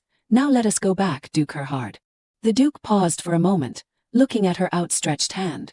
Then politely took her hand. The image of a small hand holding a pen suddenly appeared in his mind. But Matthias chose to ignore it and turned away with Claudine. Halfway there, he suddenly ordered the gardener, "Bring it to my bedroom." The gardener looked at Matthias, not quite understanding. "What was that, sir?" The Duke, with a calm expression, replied, "That bird. My canary." He was talking about the small bird still in the gardener's hand. On a beautiful sunny day, there was a little girl who shone no less brightly than the sun that day. This morning, while helping to arrange flowers for the Herhard mansion, Layla chatted a bit with the maids. "Thank you, Layla. That must be heavy." "It is not heavy, but it seems someone is coming to the mansion." The maid nodded. "The Brandt family is coming." Layla gasped and thought, "So Miss Claudine is coming this year too?" "That is right, because the Duke has returned to the mansion." The maid whispered in Layla's ear, "Hey, you know, the Duke and Miss Brandt are getting engaged." Layla was extremely surprised and repeated, "Engaged?" The maid elaborated, "Yes, I used to wonder who the perfect bride would be to marry our Duke." Finally, the Viscountess's visits have borne fruit. After that conversation, Layla went to her berry garden as usual. When the Duke returned, the forest remained quiet, probably because he was busy with the engagement. "So I have to finish today, before the Duke takes over the forest." Layla quickly picked the red berries from the bushes. "Before Miss Claudine calls me more often." She poured all the berries into the large basket she had brought. That same day, the Duke's car also returned to the mansion. The butler went out to the car to greet him. "I have prepared everything you need at your villa, sir. We have a meeting with the directors this afternoon, so the car will pick you up around noon." Duke Matthias got out of the car and nodded in acknowledgement. This was the place where one could see the whole view of the Schulter River and the Arvis forest. Matthias liked different styles, so he had renovated the boathouse into his private villa, because he and his mother rarely walked to the riverbank. The Duke's long legs strode up the stairs. He slowly took off his heavy vest. This villa was his own world. When he did not have a schedule, he often stayed here, and idly admired the scenery of the forest and river, or read books. Sometimes he even took naps here. The villa was where he could comfortably do anything. Today was no different. After resting and reading on the sofa, Matthias put down his book and went to change. He loved swimming in the river during this time. Matthias placed his bathrobe on the chair. Then he seriously stretched his whole body, and then took a running start and jumped into the sparkling water under the sun.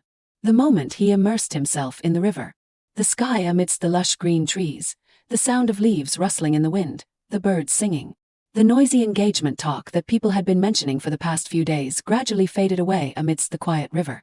The marriage negotiations between the Herhard and Brandt families went smoothly as planned.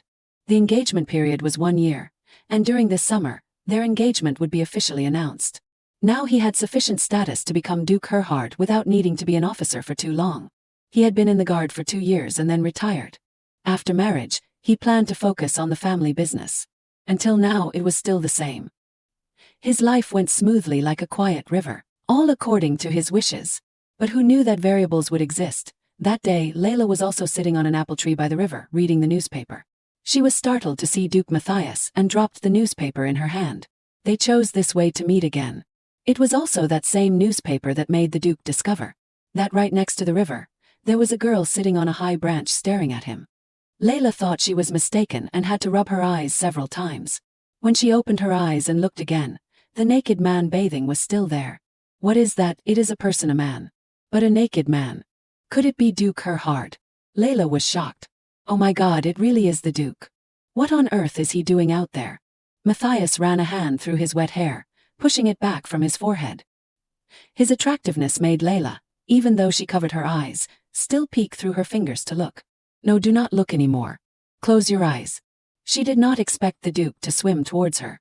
Layla blushed in surprise. And then became panicked. Keep swimming. Why is he swimming this way? No, do not come here. Oh really, do not come here. Layla was so scared she almost screamed. She quickly climbed down from the branch she was sitting on and ran away without looking back. On the way, she ran into Kyle, who was looking for her. Kyle called out to her with a smile, "Thank goodness, I was just about to look for you. My uncle said you were." Before he could finish his sentence, Layla crashed into his chest. Kyle caught her. "Layla, are you okay? What is wrong? Why are you running so fast?" She was panting and could not speak properly. Kyle was also made anxious by her. "What is wrong? Did something happen in the forest?"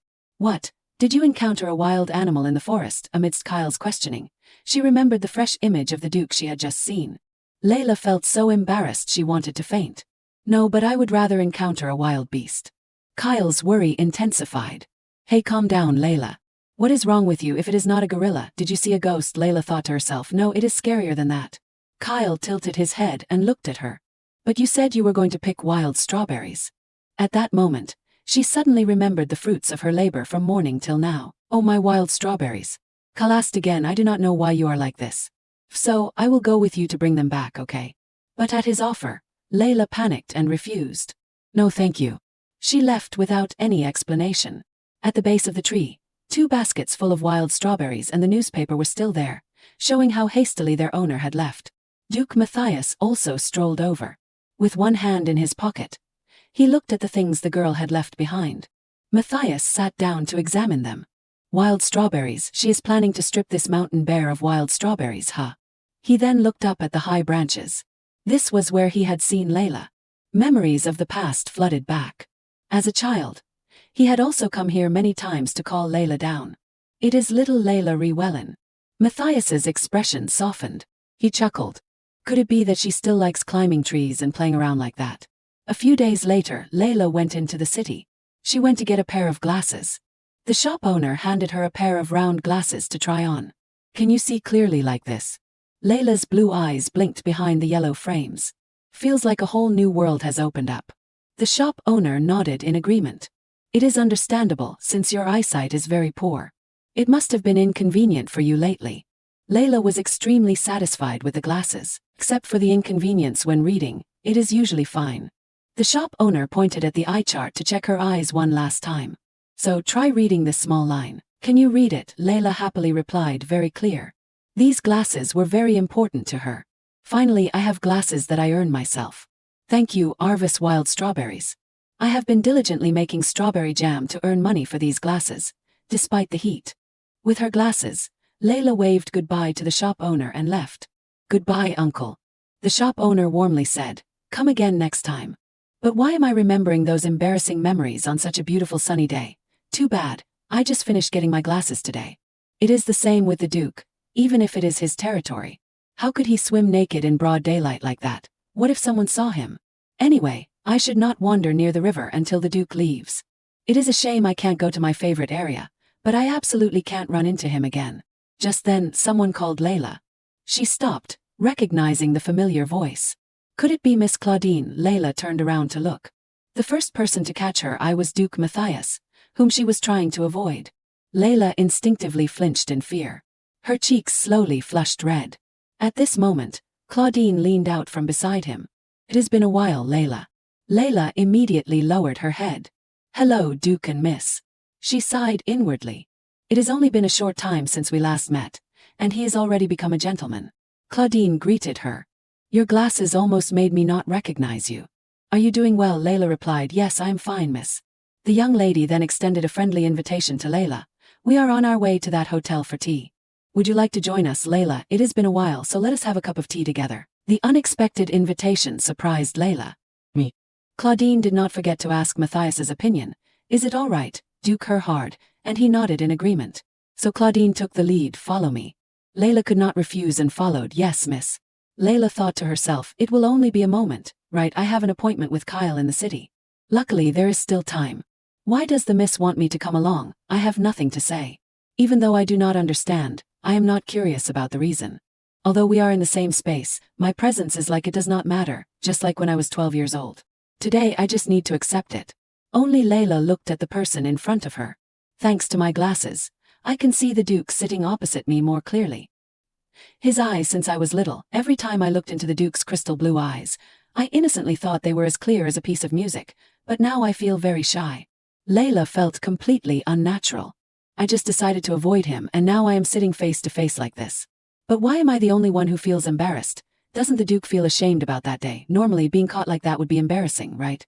Thinking back, I think I have heard before that to nobles, commoners are no different from objects. If that is true, then it is not hard to understand. Who would be embarrassed in front of objects? And no object would be embarrassed to see someone naked. So now I am just an object, an inanimate thing. Claudine continued to talk to her. "Layla, how's school? Are you having fun?" Layla lowered her head and replied, "Yes, miss." The miss asked again, "What do you plan to do after graduation?" Layla did not hide her ambition. "I am taking classes to get a teaching certificate." Claudine was surprised to hear her plan. "A teaching profession. Teacher, that is a great plan. Seems to suit you. Isn't that right, Duke?" Her hard. Layla looked at Matthias. He politely nodded and said yes. Something seemed to sink in Layla's heart. Claudine's voice continued, "For this party, I feel it should be like this. What do you think about inviting the misses of the families?" Amidst the exchange between the young lovers, Layla remained silent, clutching her hands on her lap. There was no room for her to interject. After a while, Layla stood up. "Excuse me, Duke and Miss, may I take my leave? I have an appointment with a friend later." Claudine looked at her gently. "Is that so? Then you can go ahead. I was very happy to see you today, Layla." Layla bowed her head respectfully and replied, "Then I will take my leave. Have a good time." After saying that, she quickly turned and left. Matthias only glanced at her back for a moment. Then his gaze fell on the still full teacup on Layla's table. The friend Layla had a lunch date with was Kyle. He laughed loudly at her new glasses. "You scraped all the strawberries on the mountain to make jam and sell them. Congratulations on achieving your goal, Rewellen." Layla pushed her glasses up. "Stop teasing me. Why have you been laughing at me all this time? Do I look weird wearing glasses? I am not used to them yet." Kyle playfully lifted the glasses off Layla's nose. "Do you know if you wear glasses, your eyes will become as big as a mouse's?"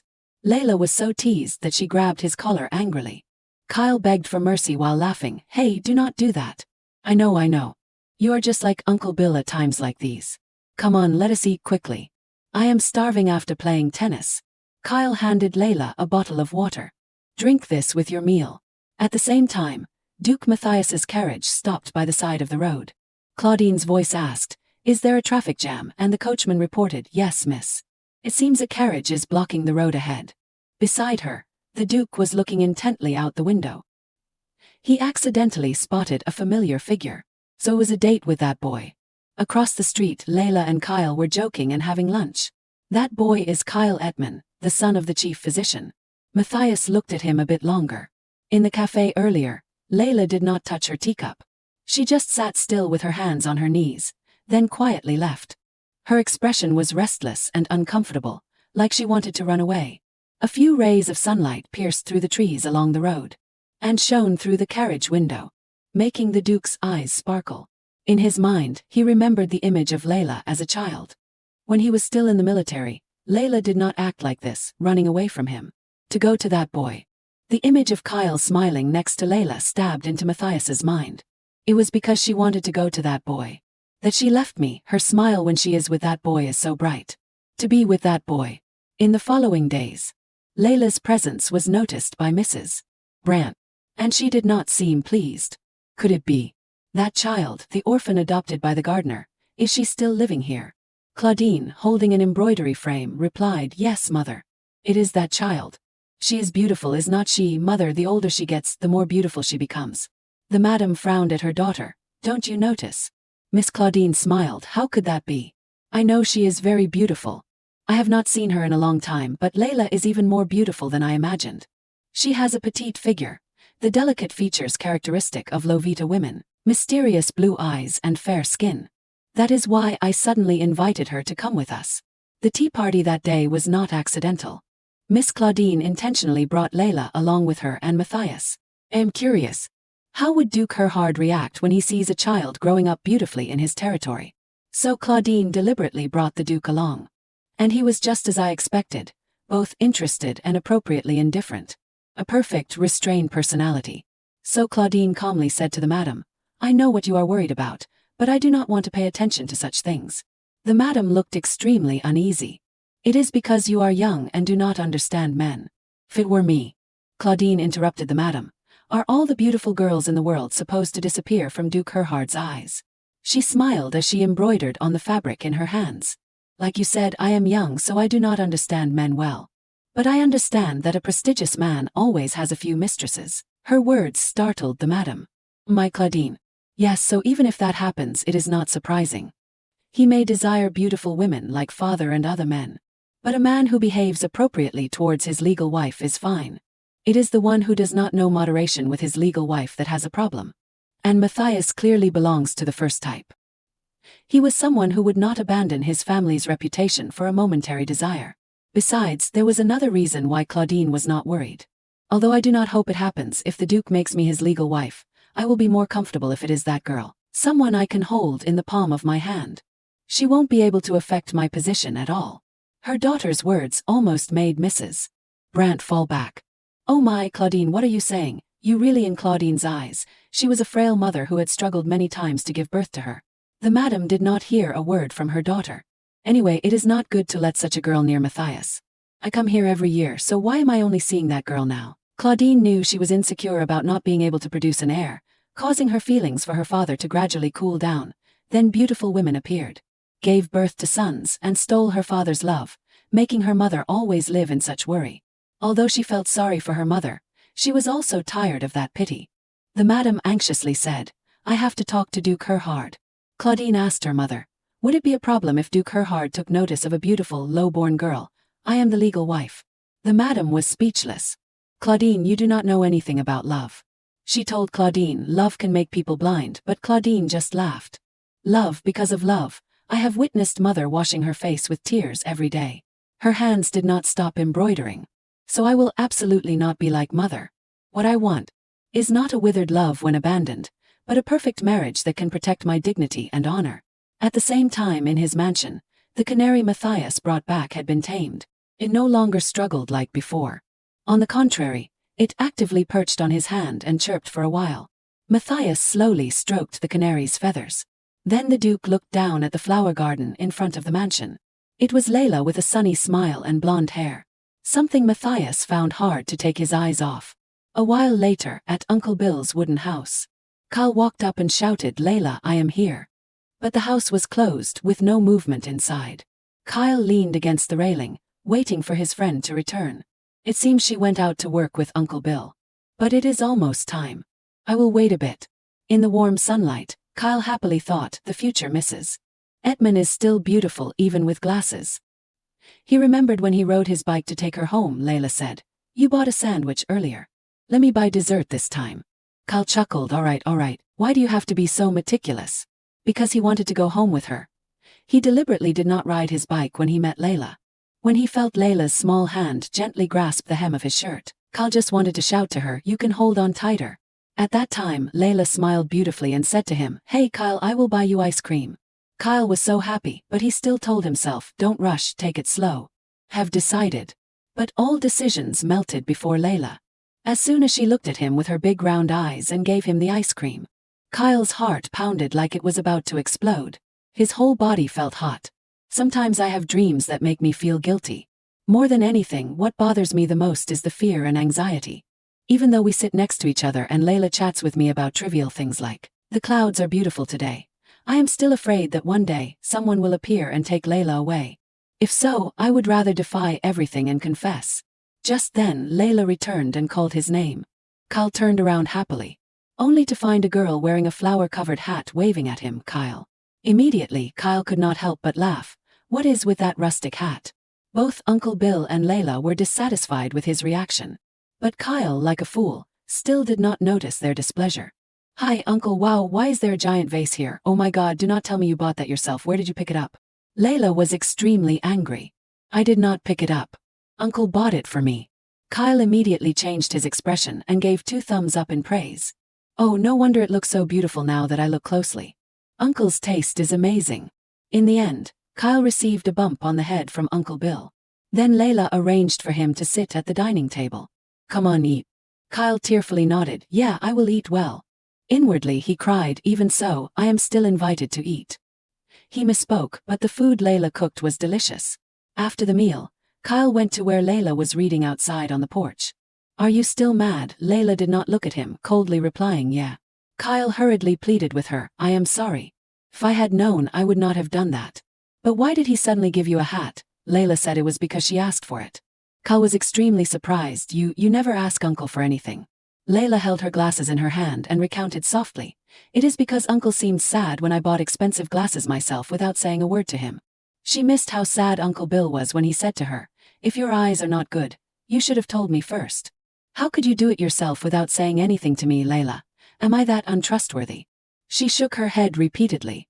That is not it. It is just that I have always been indebted to Uncle, so I wanted to try to be able to buy glasses for myself. Uncle has never been angry with me since I was a child. No matter how I explained it at that time. His eyes were still very sad. After that day, Uncle and I were very awkward every day. So Layla decided to call out Uncle at that time. She could not think of what to do, so she asked him to buy her a beautiful hat.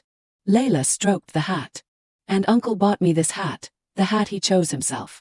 And someone teased me about it being rustic, did not they? Kyle was extremely ashamed. Oh, you should have said so earlier. I am not the kind of trash who makes fun of a gift like that. Layla scolded disapprovingly. Someone sneered as soon as they saw it. Nothing is more beautiful than flowers to Uncle, so the one with the most flowers is the most beautiful. A cold uncle personally went into a women's clothing store and bought this hat for me. I know how special that is. How great that feeling is. Layla hugged the hat to her chest. To me, this is the most beautiful and lovely hat in the world. So do not tease me anymore, okay? Kyle quickly replied, I know. A moment later, the door of the house was pushed open. Uncle Bill went out wearing a coat and a hat. He looked at Kyle and asked, why has not this brat gone home yet? Kyle looked at him longingly.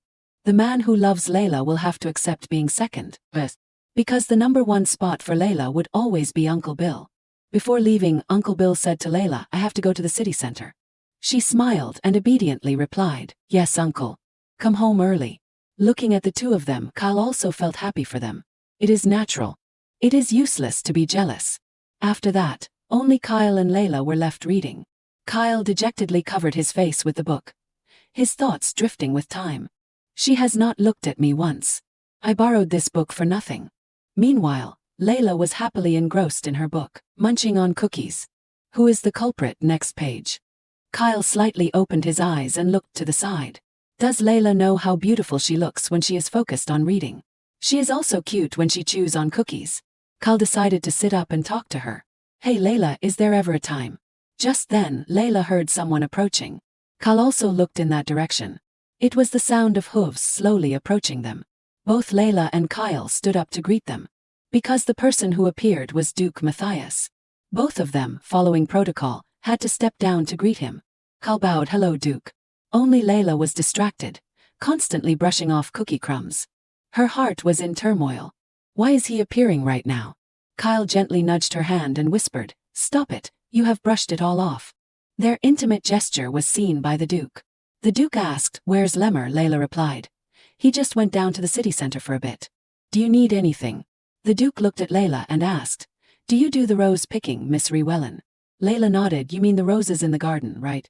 The Duke took that as her agreement. He left and instructed her, bring a moderate amount. Deliver them to the mansion for me. Layla quickly prepared to go to work. Kyle stared at her. You are even wearing your new hat. He offered to go with her. I will help you with some chores too. Let us go together. But Layla refused. It is okay, there is nothing to do. Kyle said again, then I will wait for you at home. Layla, carrying a small basket, told Kyle to go home. Mrs. Edmund will be angry if she knows you are playing here again. Don't get scolded because of me. Go home and study. This time he could not say anything more. Kyle watched Layla leave and wondered, it is strange. Why did he have to come here directly to give a chore like bringing roses? No, it must have just been a convenient stop. It is not strange at all. But why do I suddenly feel uneasy? He thought, then reassured himself, no, why would it be Duke Herhard of all people? Why should I worry about a nobleman who is about to get married? He watched Layla wave goodbye to him, his heart stirring. It seems I have been too sensitive lately. Why do I keep feeling uneasy? Kyle murmured Layla's name. At this time, at Matthias's mansion, Layla placed the basket of roses on the table. Duke, I have brought the roses as you requested. However, Matthias coldly said, bring different ones. Layla thought she had misheard. Excuse me. Matthias did not even look up and said, don't choose bright colors. Do it again. Don't choose gaudy colors. Do it again. Matthias, the fastidious one, did not like the flowers the young lady just brought in, or was that just an excuse to prolong Layla's time with him? Layla lowered her head, accepting the request. Yes, I understand, Your Grace. Stepping outside, the bright sunlight combined with the frustration in her heart made Layla boil. She tied her hair back neatly. No gaudy colors, huh? And yet he said to bring something appropriate. Just as her anger peaked, there was something on the ground for her to vent on. Layla kicked the stone, sending it flying far away. Why did not you just tell me the color you wanted from the beginning? Layla looked back at the magnificent villa. Although she did not know the structure of the mansion, she knew that this riverside villa was the Duke's private space, a place rarely visited by guests or strangers. In such a personal space, why ask for flowers to be brought in like this? Probably for his fiancée, Miss Claudine. Having guessed his intention, Layla had chosen bright roses to suit Miss Brandt's taste, and this was the result. The accurate conclusion is, everyone's assessment of the Duke is wrong, completely wrong. How can someone who bothers others under the scorching summer sun be a good person? I do not know what others think, but I really hate the Duke. Despite her intense dislike, Layla's hands picked flowers with remarkable agility. Where will the story between these two go?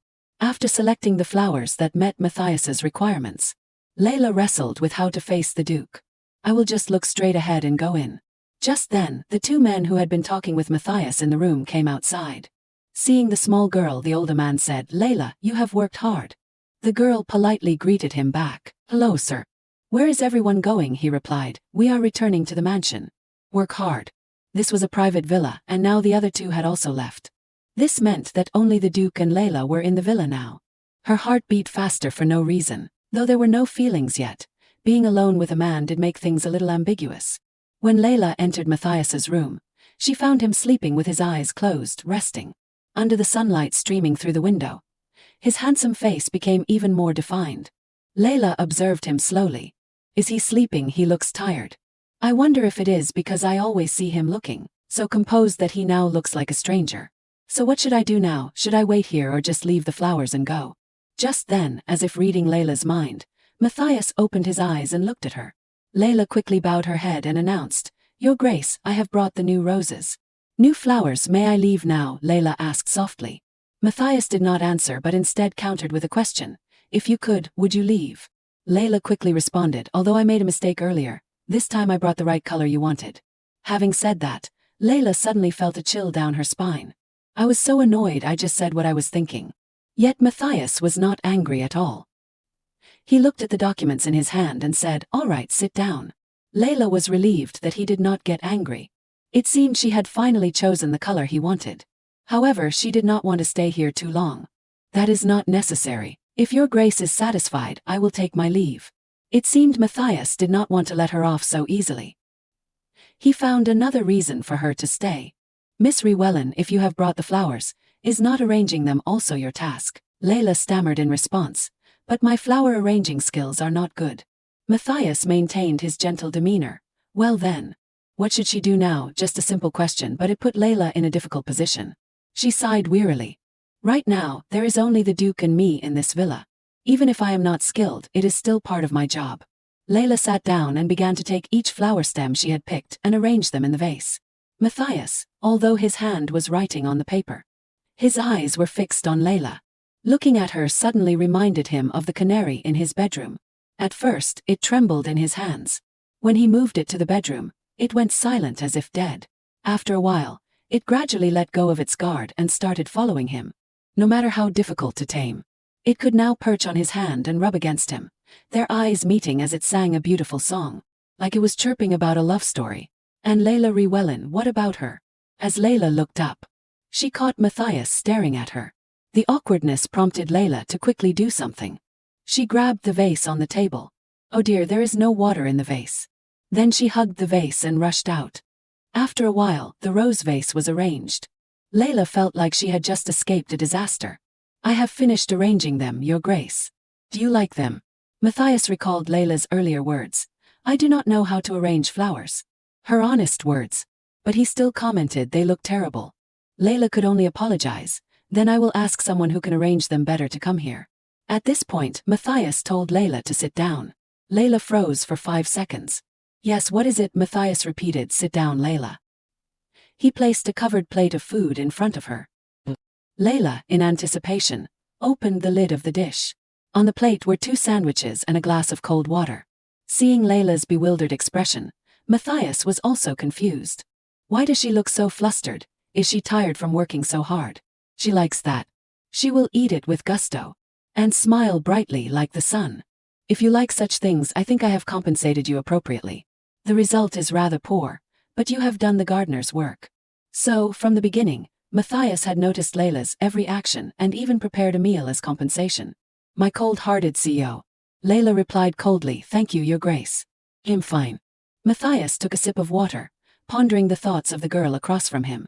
If you have no further requests, I will take my leave. Matthias placed his glass down on the table. Is that what you mean? Matthias thought and then began to speak. Layla, were my words a request? In the previous chapter, Layla had said to Matthias, if you have no further requests, I will take my leave. Few intended it that way. Layla, that was a request, not a favor. Layla clenched her fists, trying to maintain her composure. I know that could never be a favor. Anyway, my feelings do not matter, so refusing would be useless. Layla then sat down silently. Further refusal might make the situation worse. It would be better to eat quickly and then leave. She reached for a sandwich. Layla suddenly remembered she had already had lunch and a snack earlier. Whether it was due to running back and forth between the garden and the villa or the scorching heat, she could not swallow anything. Holding the sandwich in her hand, she felt uneasy. Is this really just payment for a chore? Or is it punishment for my terrible flower arranging? Probably the latter. While holding a mouthful of sandwich, Layla caught Matthias's gaze. She felt puzzled. Why has he been staring at me all this time? Layla lowered her head to avoid the Duke's gaze. Matthias continued to watch her calmly. Still the same as when she was little. When she saw things she should not have seen, she would just lower her head, pretend to be busy, and run away to the point of being annoying. After thinking it over, Matthias placed his glass on the table. Suddenly, Matthias reached out and took hold of the ribbon on Layla's hat. He spoke, Layla, as a lady. You should take off your hat indoors.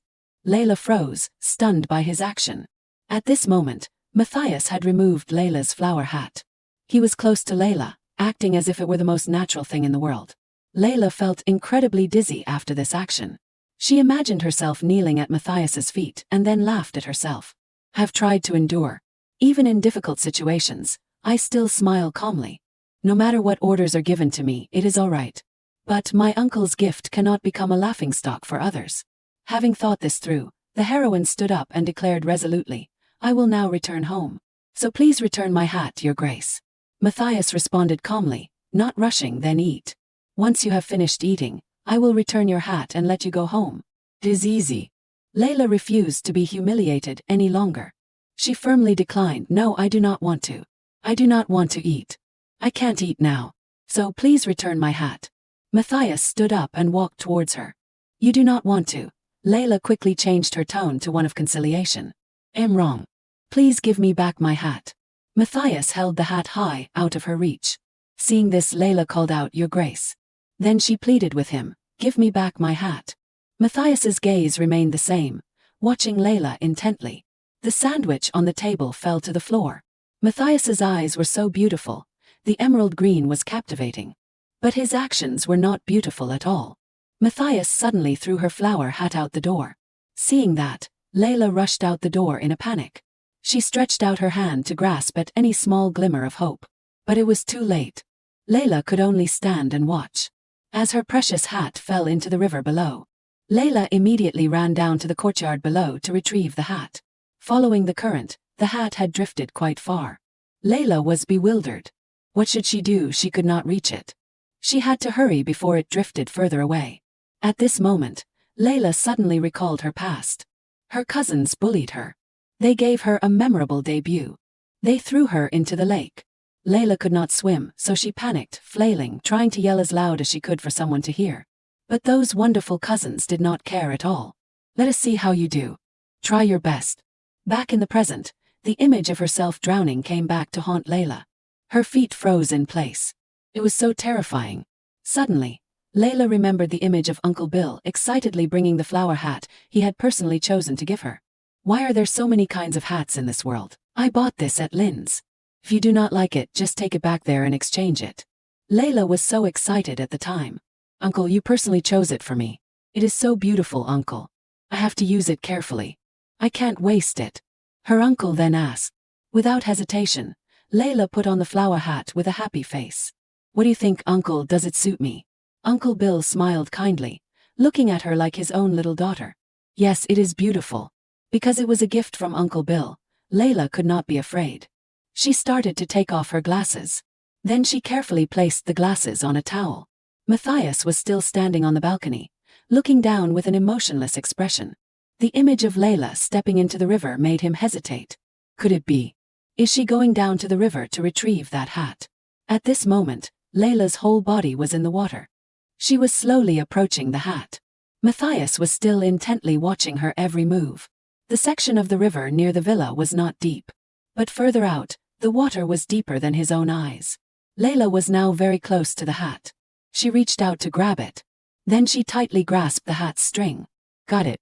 But Layla did not know that she had gone out very far, and the water here was very deep. The feeling of being adrift without any support immediately sent Layla into a panic. She could not swim, so she struggled. But the more she struggled, the more the water swallowed her. Seeing the situation was not good, Matthias turned and went downstairs. The sandwich was still lying on the floor. Get the hat back, go home. Why does something so simple have to be so complicated? Layla used all her strength to surface. But how could someone who could not swim manage? Matthias had now run down to the river. Layla let go, sinking into the river but still clutching the flower hat in her hand. Matthias then sped up, jumping directly into the river to save Layla. His arms wrapped tightly around her small frame, and he pushed Layla upwards. The two slowly surfaced. The sunlight was still as bright as ever. Matthias had now brought Layla ashore. Layla was limp like a lifeless body but still clutched the hat tightly to her chest. Layla slowly sat up. Matthias was relieved to see Layla wake up, breathing a sigh of relief when he saw she was all right. Matthias was also soaking wet. But what caught his attention was that Layla was still clutching the hat. Even after falling into the water and nearly drowning, she still held it so tightly. What is that hat? Matthias turned his face away, giving a sarcastic smile, whether for Layla or himself. Seeing him laughing like that, Layla turned to look at him. Her face was full of resentment and anger. How could you do that? Layla clenched her fists. She stood up facing Matthias. In the end, how can he still laugh after all this? Whose fault is it that things turned out like this? The hat is all wet. Then Layla shook the flower hat to get rid of the excess water, but some of it splashed onto Matthias. Although a little worried, she did not care. Layla pursed her lips tightly, showing her disapproval. Whatever. Even if I had not splashed him, he was already wet. Layla, fueled by the situation, used the hem of her dress to fling water everywhere. Matthias just sat silently, watching Layla wring out her clothes. He wiped the water from his face and uttered a typical CEO phrase, interesting. I did not expect things to be so interesting. Hearing this, Layla thought to herself, what is so interesting? Then she asked him, why did you do that to me? Matthias started to speak. Layla, first of all, should not you express your gratitude to your lifesaver? Hearing him speak so shamelessly stunned Layla. What are you talking about? Layla replied fearlessly, I think if you had not thrown my hat into the river, none of this would have happened. Matthias stood up after hearing that and retorted, no. If you had obediently eaten the sandwich and gone back, this would not have happened.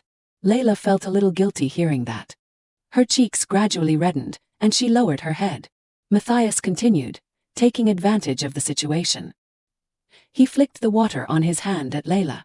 If you can't swim, do not blindly jump in like that. Layla bit her lip and endured, trying to suppress the feelings of injustice and anger that were about to burst out. Endure. After all, the Duke is the master of Arvis. My actions will make Uncle Bill uncomfortable. All for Uncle Bill. For Uncle Bill. Then she bowed and said, "Thank you for saving me, Duke." Matthias was buttoning his shirt. He asked Layla to do it again like a lady. Layla's anger surged, but she had to chant in her head, "For Uncle Bill." She replied, "I apologize, Duke, but I am not a lady like a noblewoman." Matthias replied to Layla, "Even so, you must behave like a lady in front of me. Whoever you are, I am still a gentleman." Matthias stared at Layla as if waiting for something. His logic left Layla speechless. Then she put her hat back on, gently bowed, and said, "Thank you for saving my life, Duke. Now if you will excuse me, I will take my leave. Goodbye." Having said that, without waiting for permission, she hurried past Matthias. Her steps were strong. "I won't break down today. I won't become a joke for that man anymore. Absolutely no crying. I can't cry for someone like that. Please." Layla tried to prevent the tears that threatened to spill from flowing down her face. Layla stepped out of the sight of those river blue eyes and ran home, just like the day she picked up the gold coin and ran. Now, the shadow of the hat could not hide her red eyes. "Hate this." Layla ran even faster. She had seen him strolling along the forest path with Miss Claudine before. The image of the gentleman escorting the beautiful lady was like something out of an old court fairy tale. Layla unconsciously followed their figures with her eyes. At the end of the path, the wind unfortunately blew off the lady's hat. He slowly walked to the edge of the path, picked up the hat, and returned it to Miss Claudine. Elegant and graceful gestures. Yet today, he offended Layla with the same beautiful gestures as that day, with a calm expression as if nothing had happened. Bright sunlight pierced through the trees. Layla could not overcome her emotions. She hid her face against a tree trunk and cried from her own humiliation. Her eyes were red, while Matthias maintained a calm expression, as if nothing had happened. In front of Layla, he became cruel. As the matter could not be changed, Layla used the river water to wash her tear-stained face. She leaned against a nearby tree to rest. The day had passed in such a distressing way. A moment later, Layla continued on her way, no longer feeling humiliated but angry. "Seriously, my savior, acting like a lady." Layla vented her anger on a small stone on the road. Layla's resentment towards the Duke surged, so she kicked a pebble by the roadside with all her might. Watching the innocent pebbles fly, Layla frowned in her blurry vision. Only then did she realize the fatal mistake she had made. Layla froze. "Oh, my glasses!" The distance home suddenly felt much further. Over at Matthias's villa, clear music echoed in the large room. Matthias sat in a corner, meticulously examining Layla's glasses. Looking at them reminded him of the little girl who always looked at him with a frown. Her eyes, usually tired and ordinary, had a particular sparkle that caught his attention. Matthias reached for a cigarette. He put it to his lips and lit it. Matthias slowly stepped out onto the balcony, Layla's glasses in his hand. He tossed the glasses playfully. Holding them in his palm, Matthias suddenly remembered his first encounter with Layla, the child who said she would stay in Arvis for a while. He tossed the glasses again. But that child had unconsciously grown into a woman. Within Matthias Herhard's territory. He thought of her standing here the day before. The girl with the sparkling, magical green eyes, looking at him. A fresh and sweet fragrance. Layla was like a rose blooming throughout the summer, Matthias thought. Matthias casually held Layla's glasses in his hand. He pondered over these thoughts. The stream of memories made Matthias exhale a puff of smoke. He murmured Layla's name. Matthias whispered the name like the summer heat. He kept repeating it, the name rubbing against his tongue, irritating him. After tossing them around playfully several times, Matthias put the glasses away in a drawer. The thought of the green eyes behind the glasses also disappeared. Matthias had taken a long bath. He quickly changed and adjusted his clothes. Outside, the sky had darkened. It was time for Matthias to leave the villa for a party, returning to his usual perfect Duke Herhard appearance. He strolled towards the waiting car. As soon as Matthias got in, the car started. It was a peaceful midsummer night's dinner. At Uncle Bill's house. Perhaps the crows took them, Uncle Bill said to Layla. Those birds are always crazy about shiny things. Remember your hair clip. Layla chuckled softly. Course, how could I forget? It was a gift from Uncle Bill to Layla on her 13th birthday. It was stolen within the first few days of wearing it. Just remembering that made Layla's heart ache. Uncle Bill also remembered how, from that day on, she had searched every crow's nest in the forest, but never found it. Layla pouted. If that happens again, no matter how much I like birds, I will hate crows. Uncle Bill comforted her. Don't worry too much. If necessary, you can buy new glasses. If you can't find them, you must tell me, Layla. Don't keep it to yourself. She nodded in agreement. The truth was, Layla did not dare tell Uncle Bill that the Duke had thrown her hat into the river, so she could not say she had left her glasses at the dock. That would only upset him. Layla thought her glasses must still be there. She planned to quietly retrieve them in the morning. Early the next morning, Layla went to the villa.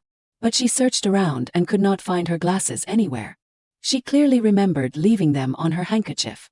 Suddenly, she noticed her poor handkerchief lying alone in a corner. The missing handkerchief meant the glasses placed on it had been moved. Could it be the Duke? Layla could not believe it. She thought the Duke had no reason to take them. Just then, a crow was perched on a branch above. Layla suspected it was the culprit. She yelled, "Where did you put them? Where are they? Was it really you?" Layla was at a loss as to how to find her glasses. The suspect could only be one of the two, the crow or the Duke. A pigeon flew to Kyle's window. Kyle looked out from his room and greeted it. This was Layla's mail carrier with 2 years of experience, named Phoebe. Phoebe's special traits were being unafraid of people and having a big appetite. Upon receiving the letter, Kyle thanked Phoebe, but Phoebe was not satisfied. Just words. Understanding, Kyle fetched some food for Phoebe as payment. Kyle held the letter, puzzled. We have an appointment at the library later. Why would Layla send a letter now? Could she be late? The letter read, Kyle, I lost my glasses. I have to go look for them today, so I can't keep my promise to go to the library with you. I am so sorry. Kyle stood up abruptly in surprise.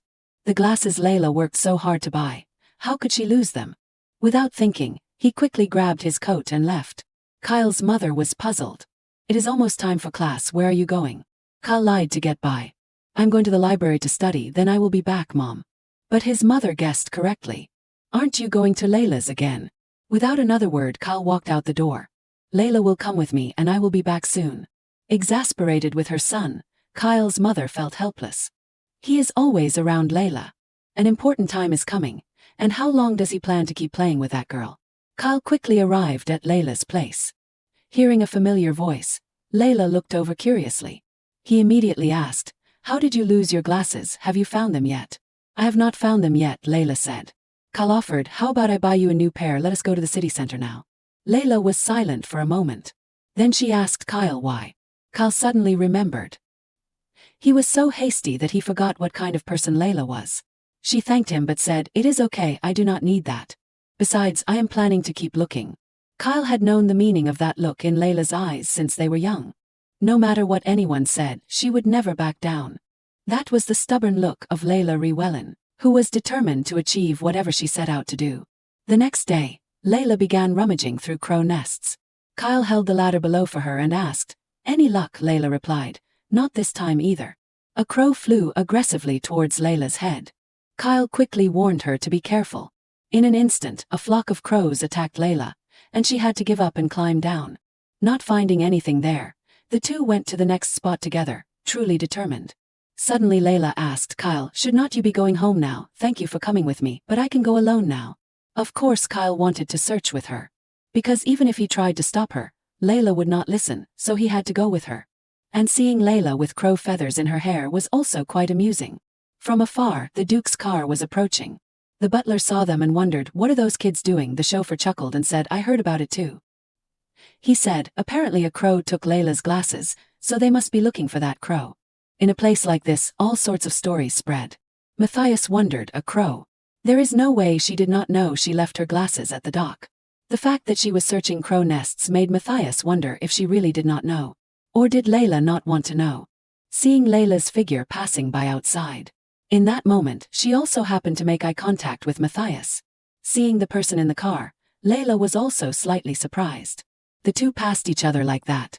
Layla's disheveled appearance made Matthias chuckle inwardly. Layla was bewildered. Why is the Duke looking at me like that? She felt unlucky but quickly thought she should try harder. Kyle, standing beside her, asked, "What now, Layla?" she said. "Come on, let us go to the next crow's nest."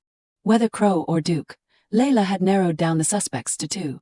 Since then, Layla wandered in the forest for a few more days, and Kyle happily accompanied her. But all efforts were in vain, and Matthias pretended not to care. After all, she looked very happy searching through all the bird nests. As time passed, the foolish actions of the two became boring. In the following days, Matthias put aside his busy schedule to go to his private villa. Marquis Lindman will be arriving tomorrow afternoon, the butler informed Matthias. He asked, "What about Riette?" "He is arriving earlier than expected," Matthias said. The butler said, "The old madam has instructed us to prepare for tomorrow's lunch. He also hopes that if you are not busy, you will join them," he reported to Matthias. Suddenly, Matthias saw Layla lurking outside the villa. He smiled and said to the butler, "All right, let us do that. Then I will have the car ready for you tomorrow afternoon," he replied. "Have a pleasant time." Having finished their business, the butler and the servants left. The car gradually disappeared from the villa. Layla, standing outside, also noticed. She stared at the villa but still did not dare to enter. However, for the sake of her glasses, Layla finally went in to see Matthias. She said, "I apologize for coming to see you like this, Duke." Matthias observed her, thinking she was completely different from when she had waved her hat and skirt in front of him before. After a moment he spoke to Layla. "All right, what is it?" She hesitated. "I apologize, I have something to ask." Suddenly a phone rang. Matthias slowly stood up. Layla remained standing there, not daring to look directly at Matthias. He brushed past Layla to answer the phone. She did not understand, but it seemed to be a complicated contract. Layla thought again and realized he was still working at the villa. It made sense, given the vast scope of the Herhard family's business, that he would be busy.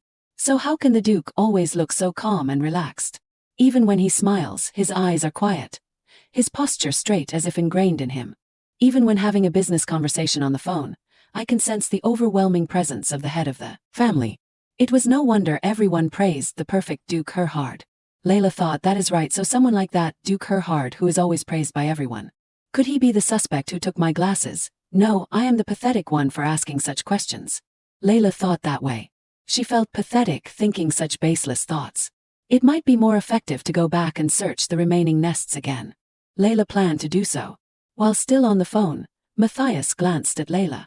Layla spoke up softly, saying, "Goodbye, Duke. I will excuse myself."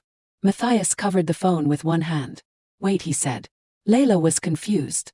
However, she did not dare disobey Matthias's command, so she stood still.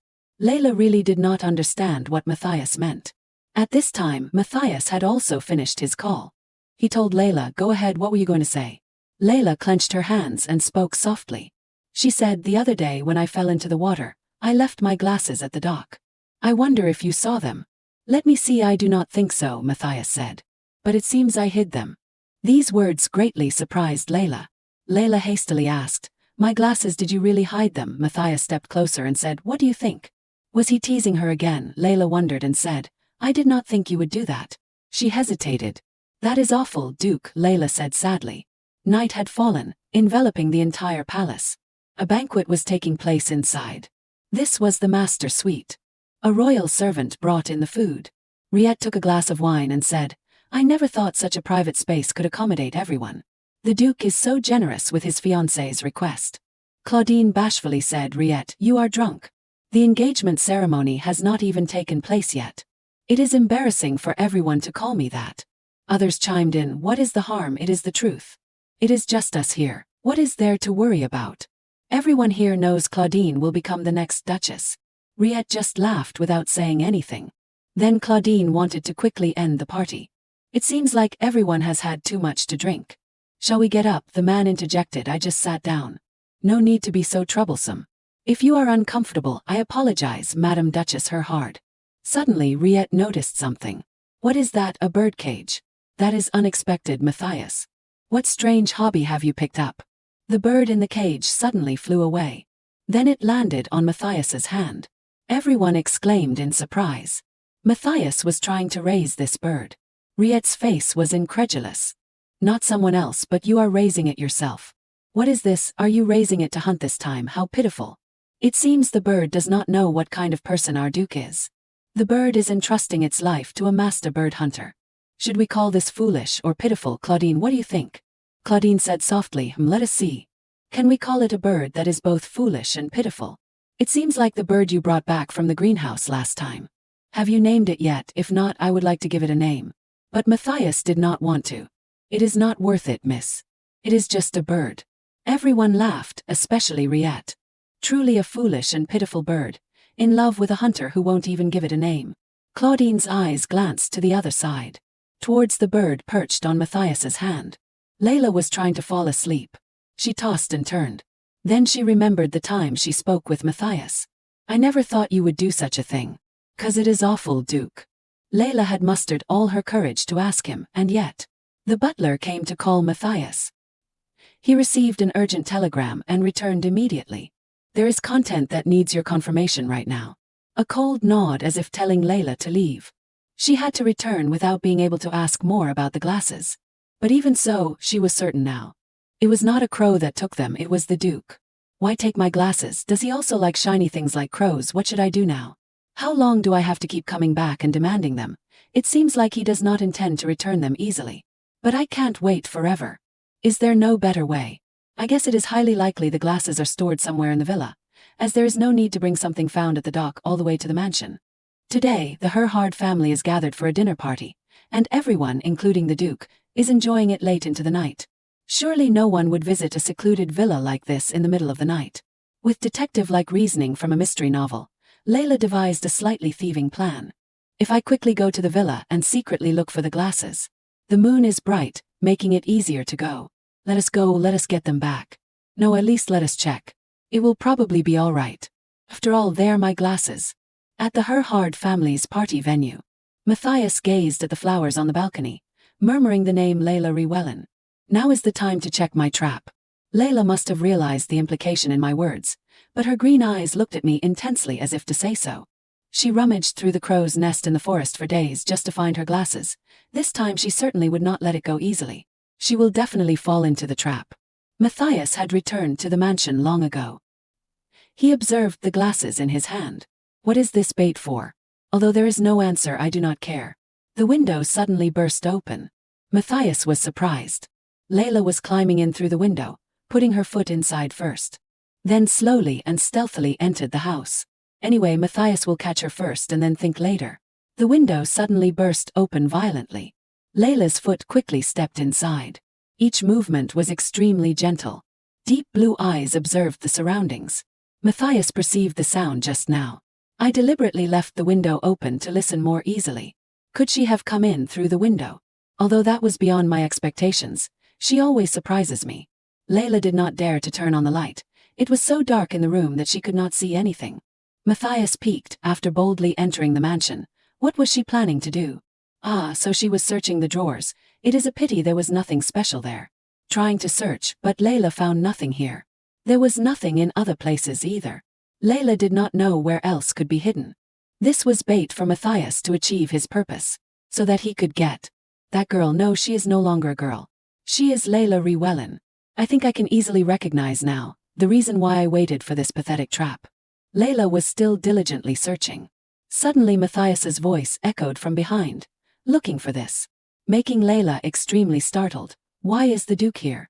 Clearly there is a party at the mansion today. This is bad. What should I do now? How should I explain this situation? I apologize, I did not know the Duke was here. I am very sorry. Matthias said in a deep voice, if I was not here, could you just barge in like a thief? Layla's eyes turned towards Matthias's hand. Those are my glasses. I just wanted to find my belongings. It is the glasses that the Duke hid. Despite her bold actions, there is a hidden timidity. She is already trembling. Matthias's footsteps turned away. Layla did not know what the Duke was going to do. Where is he going? Is he going to throw the glasses into the river like the hat? No, if that happens, I will never be able to find them again. No, please stop, Duke. Please, those are my glasses. The shawl wrapped around Layla suddenly fell off, leaving only a thin nightgown. Matthias looked down. Layla blushed and covered herself. She knelt down, picked it up and slowly put it back on. There was a hint of laughter in Matthias's voice. Layla, you have seen my body. Now it is funny to come here in just your nightgown. Layla was in a very awkward situation. It was an unavoidable circumstance. It was not intentional. I had no other choice. Looking at Matthias's current face, Layla did not know where to hide. Just endure it. The current situation is very unfavorable for me. The Duke will immediately arrest me for theft, or simply throw the glasses into the river. For him, it is too easy to disadvantage me. I did not mean that. I apologize, Duke. Layla's appearance made Matthias laugh a little. Why are you suddenly acting like a lady? You said you were not a lady. Layla said anxiously. Anyway, the Duke is a gentleman. Matthias's lips curved. The sound of laughter echoed outwards. Who knows, Layla, I might not be a gentleman either. Seeing a slight opportunity, Layla pressed on. No, the Duke is a gentleman, the finest gentleman in her heart. Matthias stepped closer to her. Is that so? That is a generous assessment. Layla laughed. How dare I assess the Duke? That would be absurd. Doesn't everyone think so? That is right. I do not think so. There is no such thing. So, Your Grace, please return my glasses. They are very difficult to make. They are very important to me. I am very sorry for intruding into the mansion to find them. Matthias walked closer to her. Layla, look up. The glasses were suddenly put on her. Layla did not think Matthias would put the glasses on her himself. He even touched her hair. The look Matthias gave Layla looked very deep. His hand involuntarily touched Layla's cheek. Matthias's expression seemed to want to say something. The moonlight tonight was very clear and bright. The night was incredibly beautiful. Now Matthias understood what that feeling was. This girl, I yearn for Layla. This beautifully grown woman. I also know the outcome of this feeling. Ambition will only exist for a short time and then disappear. Am I willing to leave a stain on my life just to satisfy that feeling? Is Layla worth it? No, if so, then why not? The hand that was touching Layla's lips was slowly releasing. The answer to this was too obvious. You should leave now.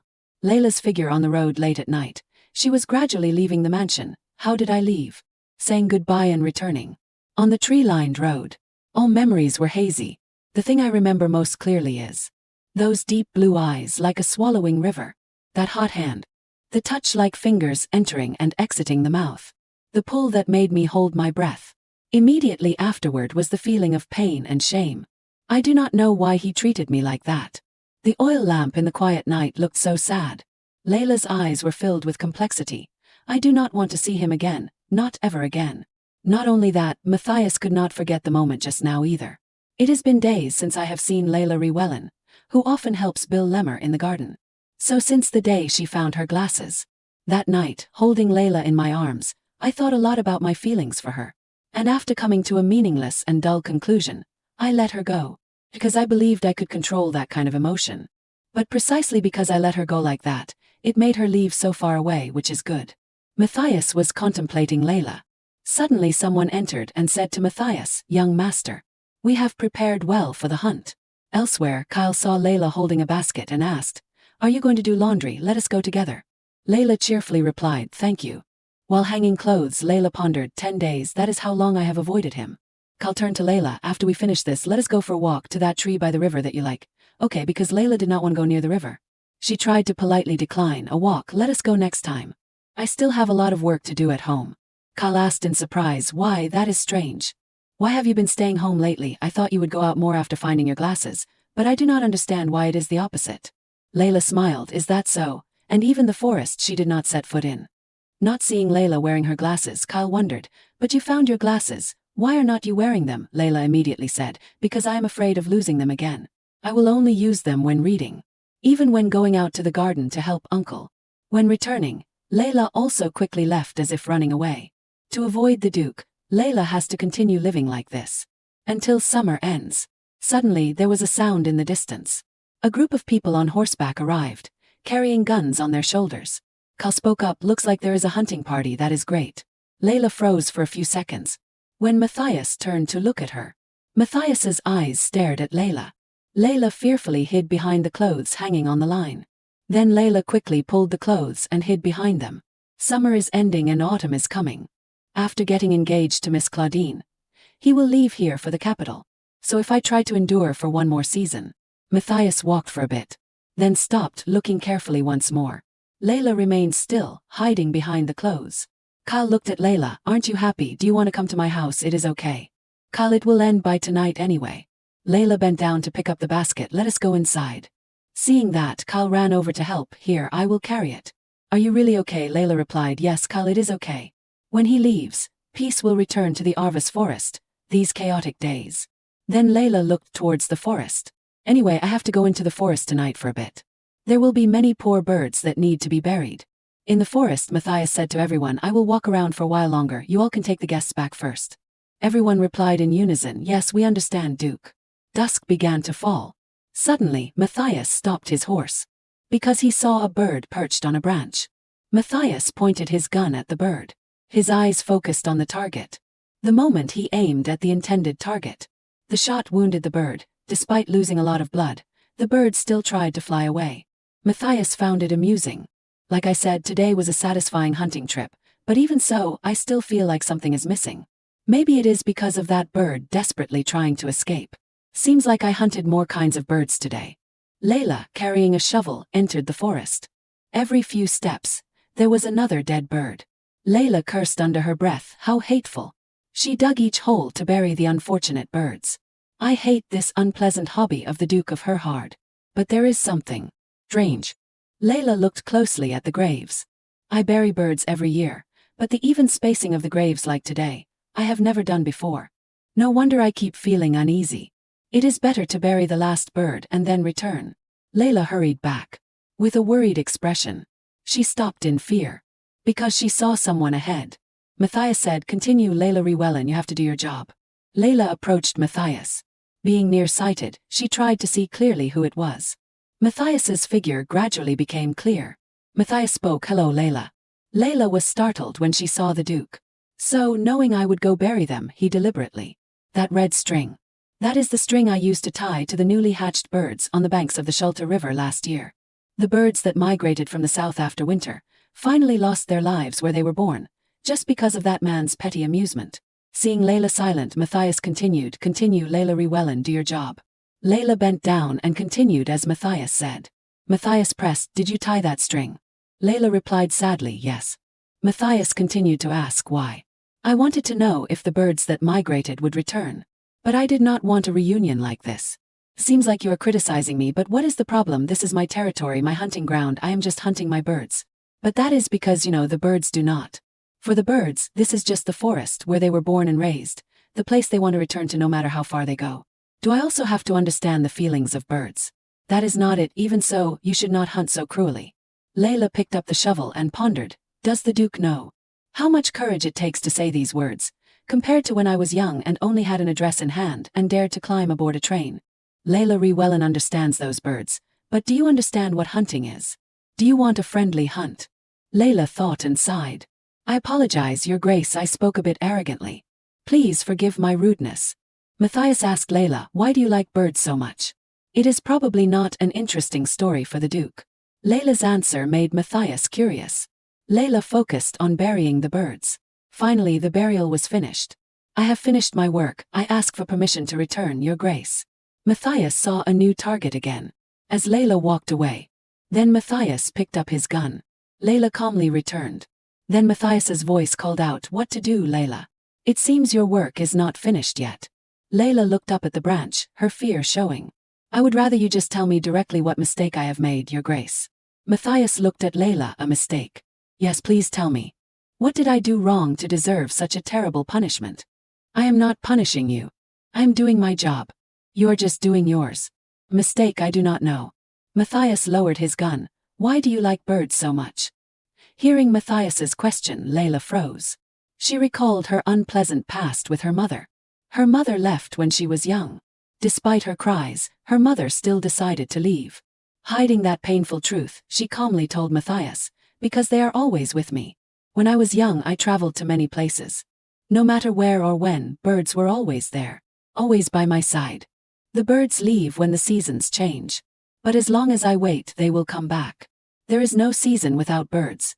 Even in places without birds. They are the most free and beautiful existence in this world, and they are by my side. Like them. Layla's eyes welled up. It might seem meaningless to the Duke. Matthias's cold eyes looked at Layla. Layla wiped the tears rolling down her cheeks. Is this what hunting is all about? Matthias said coldly, if necessary. The two stood looking at each other for a long time. Matthias looked at the watch in his hand. and opened it to check the time. Seeing that it was getting late, Matthias hurriedly said, Layla, I want everything in my world to be in its proper place, to be where it needs to be, not meaninglessly hiding or running away. Layla did not understand what Matthias meant, so she asked, what does that mean? Matthias got straight to the point, stay in that place. I do not know where I should be, Duke. Matthias told Layla, think about it more carefully. You do not know, if you find the answer, maybe I will hunt more amicably. His figure and horse ran quickly into the forest.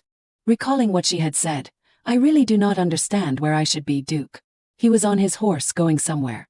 Matthias did not particularly expect anything from Layla Rewellen.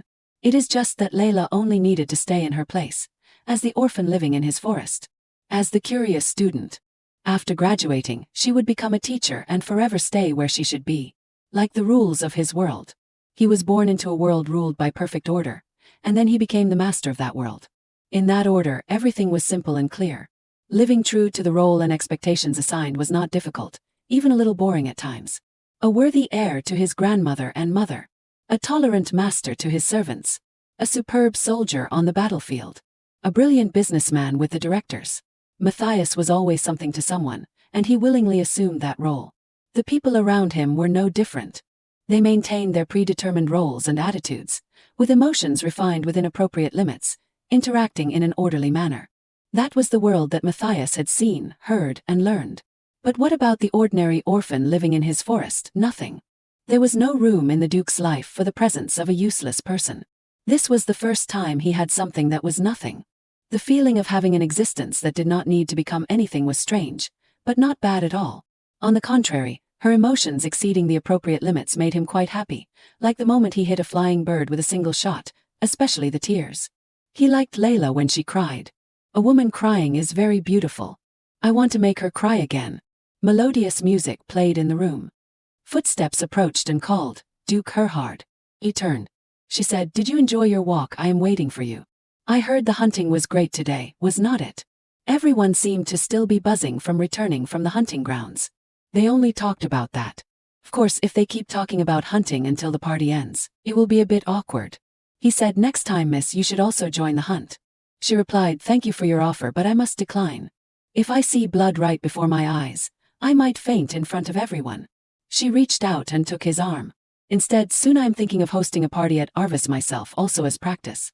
After marriage, I will personally receive guests, so Madam suggested I try practicing first. He said, my mother, yes, Madam cares about me that much. She is truly thoughtful. Since this is the first party I am hosting, I want to invite everyone I want to invite. Is that all right, Duke Herhard? He turned to her and smiled. Do as you please, miss. As the short summer night passed, and a new morning arrived, Matthias thought it would not be bad if the next hunt was a little gentler. Layla, standing in the rose garden as usual, helped the gardener. She had returned to the place where she should be. Looking out from the mansion, he said, see, it is easy, Layla. The scene changed to a wing of the house in the garden. I have brought the flowers here, miss. Thank you, Layla. Put them there. She said, if there is nothing else, I will excuse myself. Suddenly the woman said, Layla, could you please cut a bouquet of red roses for me? One bouquet is enough.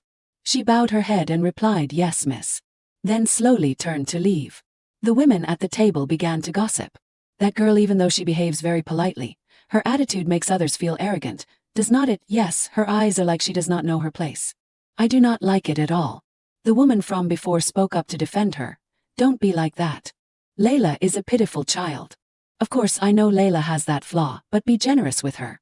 The other two women shrugged and said, you are too lenient with the servants. Before becoming Madame Arvis, it is best to discipline people like that girl first. She thought to herself, actually, it is not hard to understand why they react that way. Even I, who have been observing for a long time, think the same. A docile attitude stemming from absolute indifference. Even young ladies from prestigious noble families want to be friends with me, but Layla has never shown joy or delight when I allow her to approach me. Not only does she not try to make a good impression, but she also appears to be patiently enduring. The fact that an orphan like Layla makes me have these kinds of feelings. After a while, miss, I have brought the roses. Is this enough? She replied, yes, thank you, Layla. Today I'm going to give you one more gift. Looking towards the maid behind her, she understood. Because as a pitiful orphan, you still can't get used to receiving a gold coin.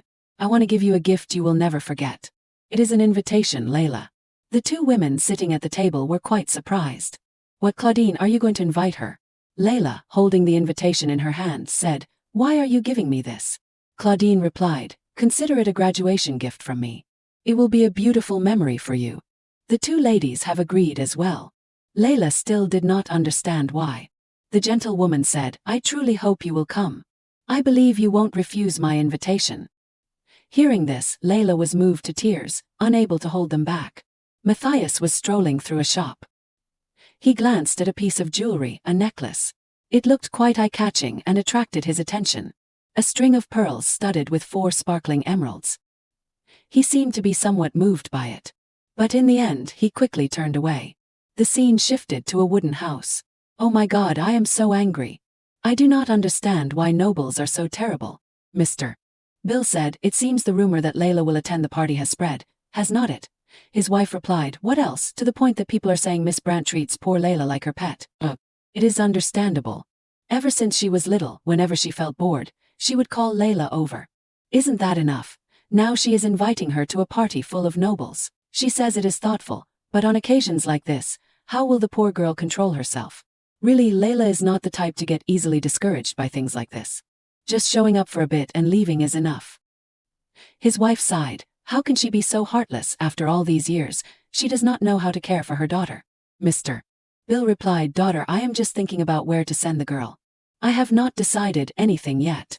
Suddenly, his wife exclaimed, "You think about it when it is time to marry Layla off, when you are holding your grandchild, and even when you are in your grave." He, used to this, simply replied, "Here we go again.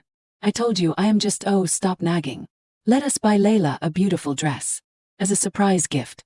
Layla is also a girl. She will surely be happy." He replied, "I think that is a good idea too, but Layla is someone who never wants to be indebted to me. You know, if I say I will buy her a dress, she will definitely refuse." "I know, so I will do it for you," she confidently replied and held out her hand. He looked at her hand with a dubious expression. Then he leaned over, stood up and went somewhere. Now he was holding a brown bag in his hand. "Still keeping your money in that old bag? Put it in the bank," he replied. "Compared to the bank, this wooden house in Arvis is much safer. But if Layla finds out about this, she will make a fuss."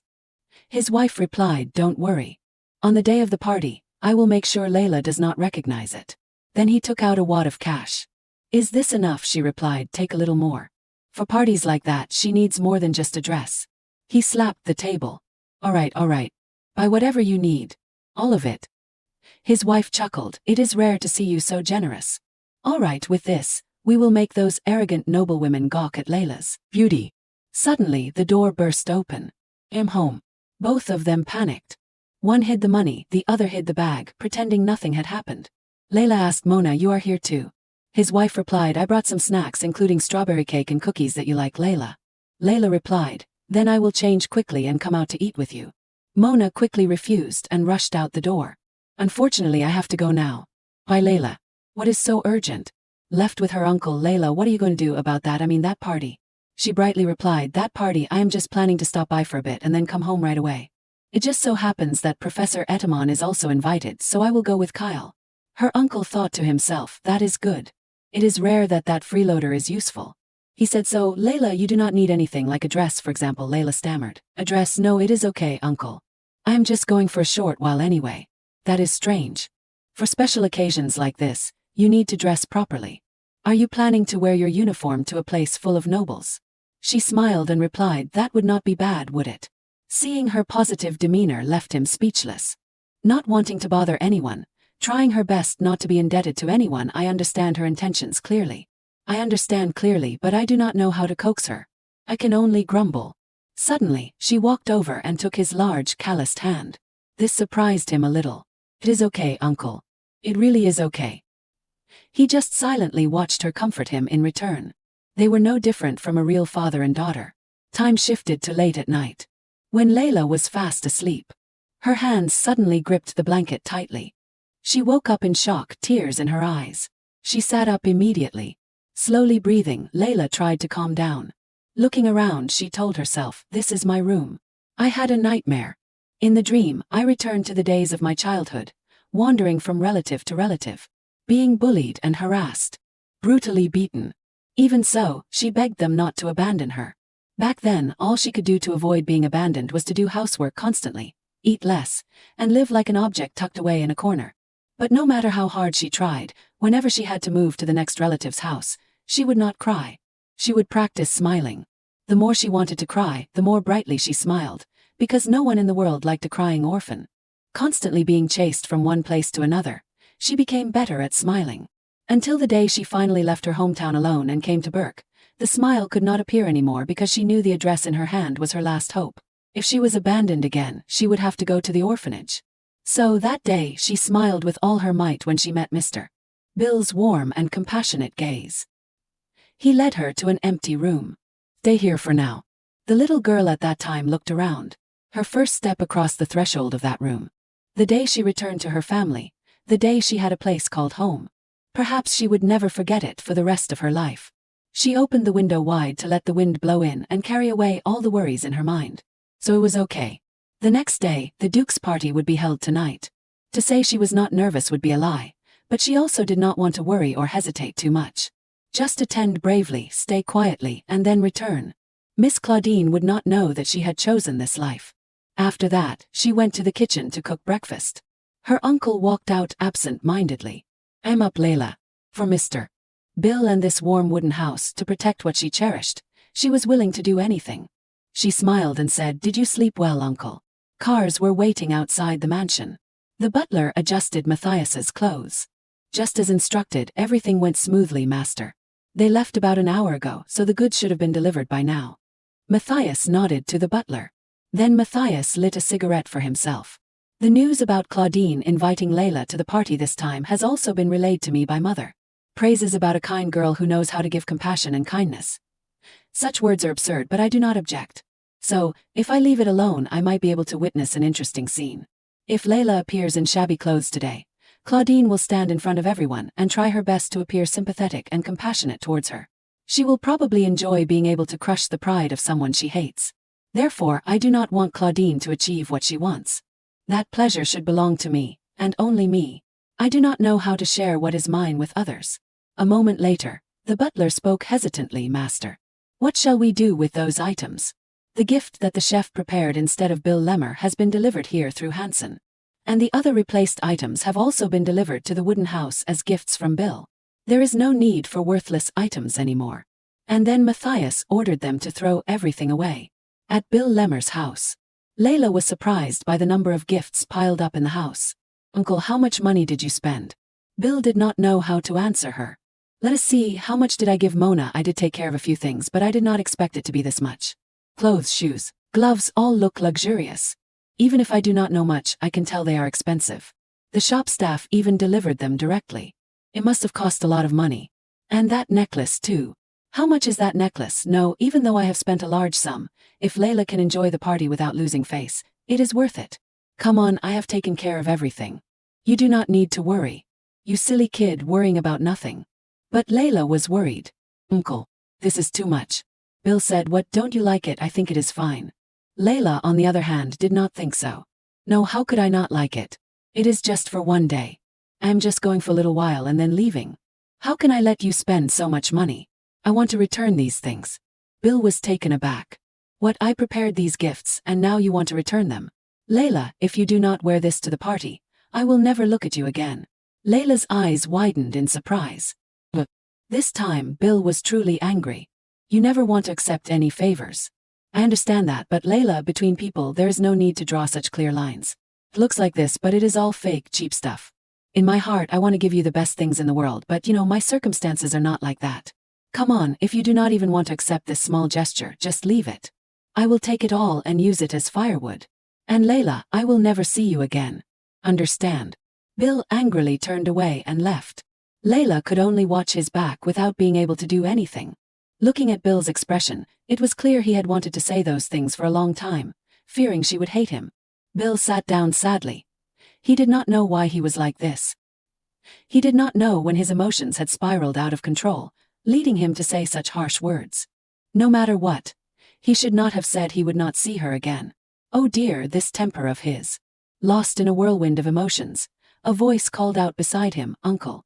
Bill was utterly surprised to see who it was. "Kyle, you little rascal, I always thought of you as a kid, but dressed up like this, you look quite the man. Kyle was a bit curious. Why are you out here, uncle? Where's Layla? Bill simply pretended to look away. Who knows? Kyle was surprised. Layla is not home. The party's about to start. The door suddenly opened, catching both Bill and Kyle's attention. Long, slender legs emerged, accompanied by elegant shoes.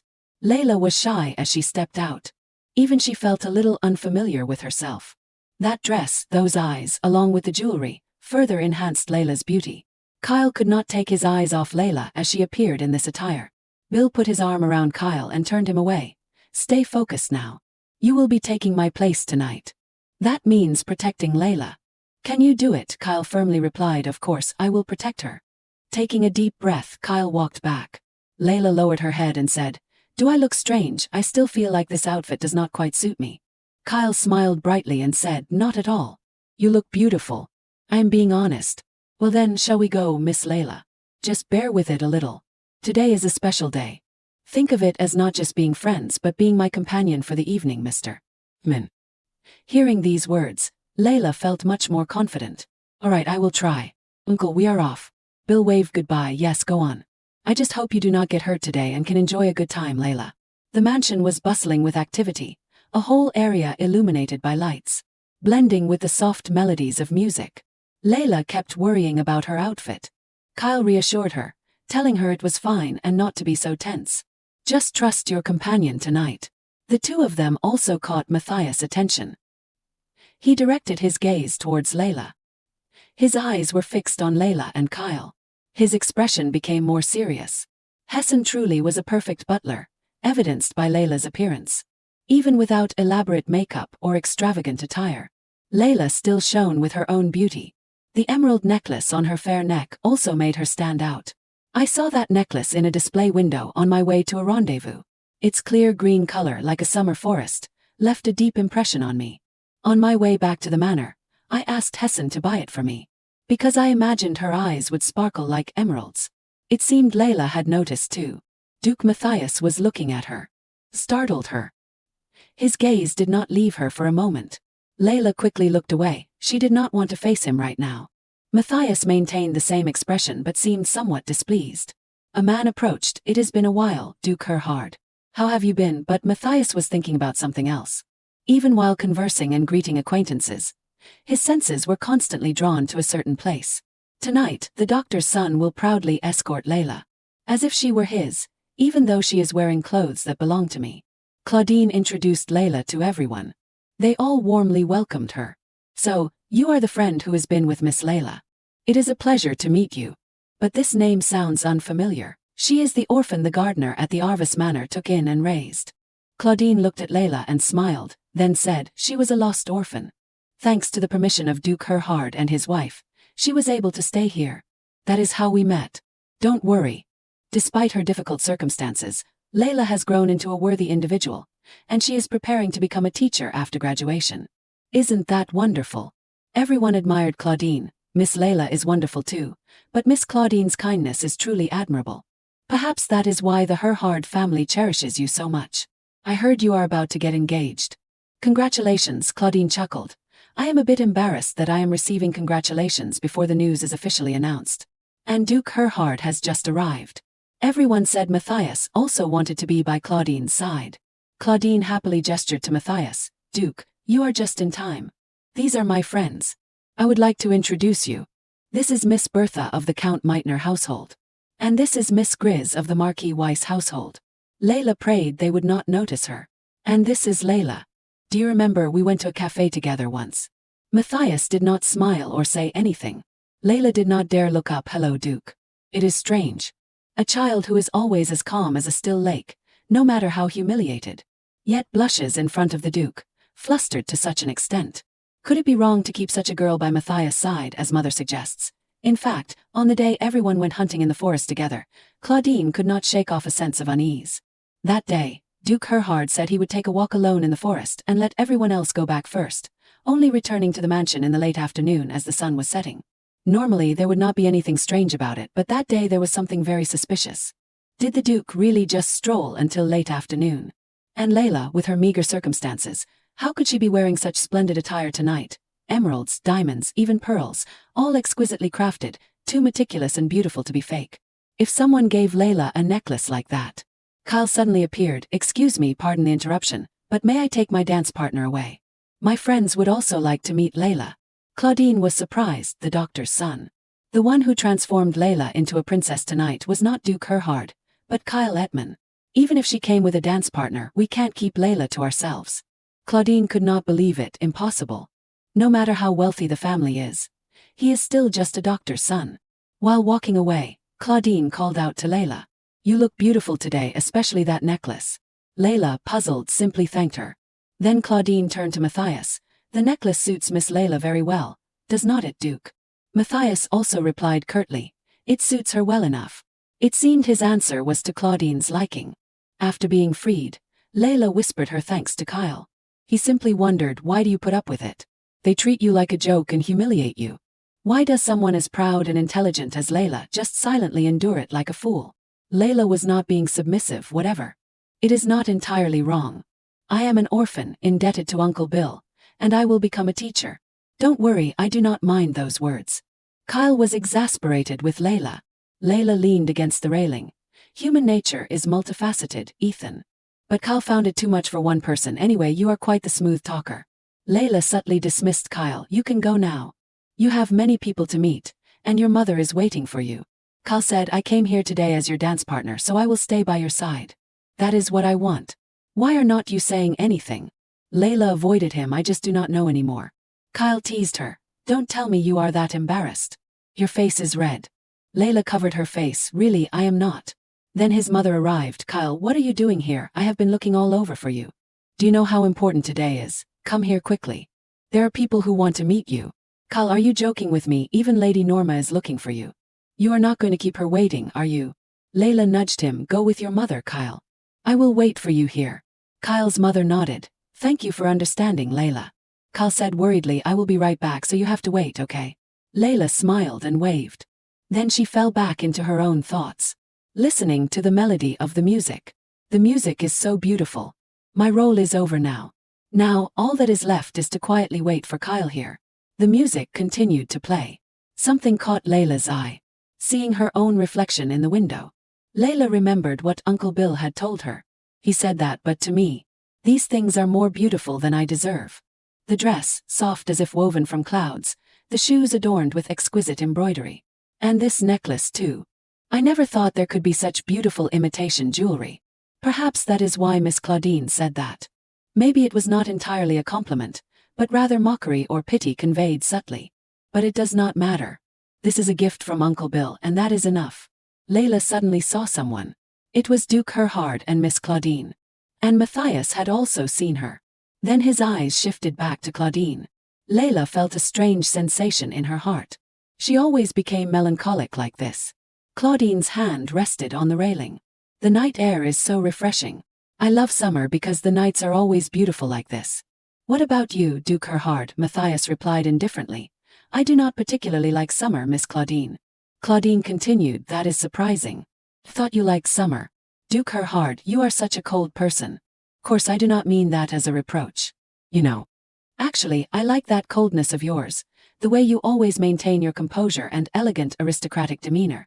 Claudine stepped closer to Matthias. Duke, kiss me. I like the Duke's coldness, but should not there be at least a minimum of passion between us? Matthias deliberately emphasized, a minimum of passion. A very compelling observation. Then Matthias touched Claudine's neck. His eyes were tender, accompanied by a warm smile. In that hazy state, Matthias imagined it was Layla. Remembering the scene where they stood together under the moonlight, Matthias suddenly snapped out of it. He was still paying attention to Layla's mood, then slowly lowered his lips to Claudine's. The sight of them kissing outside the mansion. Only Layla witnessed it. Claudine's shoulders trembled. And then, Matthias's eyes kept looking at Layla, as if he wanted to see her reaction. That expression, Layla did not know why she kept looking at them. She also recalled the time Matthias had touched her lips, gently soothing them. And suddenly, Layla blushed for no apparent reason. She turned and walked away, leaving without waiting for Kyle. The door slammed shut. From beginning to end, Matthias watched Layla. Their lips parted. Claudine was inwardly triumphant. The night was incredibly beautiful. Matthias said, now shall we return, Miss Claudine? Their hands touched once more. Claudine smiled. I am certain Duke her heart. We will make a wonderful couple. Layla ran until, exhausted, she stopped, bending down to touch her shoes. The shoes Uncle bought for me are stained with blood. I just want to go home right now. What should I do? I promised to wait, so I should probably go back. But I do not have the courage. Maybe I should sit in the garden for a while, then go back when Kyle returns. It should be okay to sit here, right? I came as a guest today. Layla took off her shoes. No matter how I think about it, I can't understand. How could they do that? They clearly knew someone else was there. Perhaps they did not even care. In their eyes, servants are no different from objects. Layla was deep in thought about the moment just now. Why did he do that? It is disgusting. The lights in the room were incredibly bright. Kyle's mother said happily, "How could they bestow such a great favor? It is so kind, madam." She smiled in response. "It is nothing compared to Dr. Edmund's dedication as our family physician. As everyone knows, the Baron Arndt family is a prestigious one. It would be beneficial for both families to have a suitable match." Kyle's mother was very pleased with this. Baron Arndt has a daughter, the same age as my Edmund, and it is time to think about marriage. This is such a wonderful opportunity that it came to us on its own. Yet my only son is still infatuated with that orphan Layla. There is no other way. If he continues like this, I will have to step in. "Madam, if it is not too much trouble, could I go greet them now?" She agreed. "Certainly, Mrs. Min. They are also attending the party tonight. Greeting them beforehand would not be bad." And they called for Baron and Baroness Arndt. Grandmother personally arranged the match. Although they do not have a title, the Edmonds are much wealthier than the Arndts, and their reputation is no less impressive. If the two families become closer, then despite the difference in status, this is still a reasonable marriage.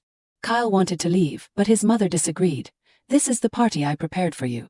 It is rude to leave. Don't say another word, just stay here." A mother full of love and expectations for her son. And the son, although he wanted to leave, couldn't bear to disappoint his mother. If that is the case, then fine. Matthias set down his glass. The obedient son's innocent first love. The outcome is clear. Kyle will forever play the role of the dutiful and courteous son. And Layla will be abandoned amidst the mother's ambition and the son's obedience. In the end, she will remain here. In my forest. In the place where she belongs. In the garden, Matthias saw Layla sitting dejectedly on a bench. He looked at her with tender eyes. Layla had fallen asleep. Matthias moved closer to Layla, bending down to get a better look at her sleeping face. Then Matthias sat down beside her. Matthias stared intently. The wound on Layla's foot was bleeding. Blood stained her shoes. Layla's eyes fluttered open, drowsily calling out, "Duke." As Matthias picked up her shoes and stood up, Layla startled awake. "My shoes." Matthias spoke. "Should I return these?" Layla quickly said, "Yes, please." Before returning the shoes, Matthias requested Layla, "Well then, try crying once, Layla." Layla was bewildered. What, taking someone's precious belongings and then telling them to cry? Does he always find ways to tease people like this for his own amusement? Layla's saddened eyes seemed to be anticipating something. If only Kyle could come now, she thought. Matthias noticed and followed Layla's gaze, knowing who she was waiting for. So Matthias said directly, "He won't come. Kyle Edmund, the one you are waiting for." "No, that is not true, Your Grace. Kyle is a man of his word." "Really, you seem very sure." "I understand Kyle far better than you do, Your Grace." "Don't be so confident, Layla." Layla looked at Matthias hesitantly and said, "I really do not understand why Your Grace hates me so much." "Let me see, the reason I hate you. Hating you improves my mood. When you cry, I find it amusing. When you beg, I feel happy." Matthias's answer annoyed Layla. "How can you say such things?" "Layla, I am just answering your question. You do not act like this with others, do you? So why only with me?" Matthias gave a short answer. "Because it is you. Layla, not anyone else but you, a nobody." Matthias's words hurt Layla. Even the relatives who used to say harsh words and chase me away, or the drunken uncle who beat me every day, no one ever trampled on my heart like this. "I apologize, Your Grace, for being a nobody and daring to stay on your territory. If that is the case, you should not have allowed me in the first place." Matthias asked Layla, "Don't you find that too heartless?" Layla's eyes welled up. "You have already been heartless enough. So what are you going to do now, chase me away?" Matthias said calmly, "No, do not worry. You are still useful. I just said you are a nobody." Matthias looked at Layla. "That is your role." Layla was about to apologize to Matthias once more, but before she could, Matthias stopped her.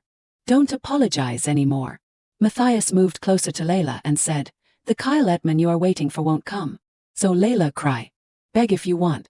Inside the magnificent mansion, everyone was merrily enjoying the party.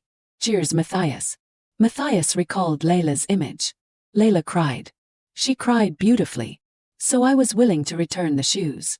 When I left the garden and walked to the end of the promenade, Layla was still standing there, tears streaming down her face. Those tears, because of me, belonged entirely to me. Funny how those tears erased the discomfort I felt when looking at her, and the indescribable feeling when I kissed Claudine while looking at her. Matthias was deep in thought about Layla, when suddenly Layla's figure brushed past. Today, Layla realized a clear boundary between herself and that boy. The meaning of that position, and the reason why that boy did not come to her in the end. Layla asked a servant, "Please tell Kyle that I left early." And Layla hurried away. Matthias called the servant back. "Master, what do you need?" "Call Count Klein for me on the second floor at the balcony." The servant immediately left. Matthias knew the Count would not come, as he had left early. Calling him was just an excuse to buy time. While the servant went to look for the Count, Layla quickly left the garden with her familiar gait. A person who fiercely protects what belongs to her, yet does not linger over things that are not hers. She did not look back once, as if there was no longer any reason for her to stay. The servant returned. "I apologize, Master. Mr. Klein has already left." Matthias said calmly, "Is that so? Thank you." Matthias returned to the party. Halfway there, Matthias stopped. He looked down at Kyle's table. Kyle Etman. Even if the doctor's son heard Layla's message, and belatedly left his mother's arms to look for her, it would not change anything now. Layla has left, and the boring summer night party will continue. The next morning at Layla's house, "Uncle, we really have to leave now. If we keep going like this, we will miss the train." As Layla was closing the door, Uncle Bill asked, "Layla, are you really okay? You will be alone for several days." "I'm fine. It is only 3 days. Besides, this is your brother's funeral. You have to go." Uncle Bill sighed. "Even though we have not seen each other for decades, my absence probably won't be a big deal. Don't worry, I will be fine." Uncle Bill replied, "Yeah, I know. But Layla, did something happen between you and Kyle at the party?" Layla immediately said, "Me and Kyle? No, nothing happened at all." "That is good then. But it is strange that I have not seen that boy around lately." Layla told Uncle Bill, "We have both been busy lately. Kyle also has to prepare for the university entrance exam." "Oh right. That must be it. You two are so close. I was worried for nothing." "All right, Layla, if you are too scared to be home alone, let Kyle come over in my place." As soon as he finished speaking, Uncle Bill felt uneasy. No, I can't trust him anymore either." He instructed Layla, "You have not forgotten what I told you, have you? Always lock the doors carefully. Even if it is hot, you have to keep the windows closed. The hunting rifle is hanging in my room. If you need it." Layla quickly finished Uncle Bill's sentence.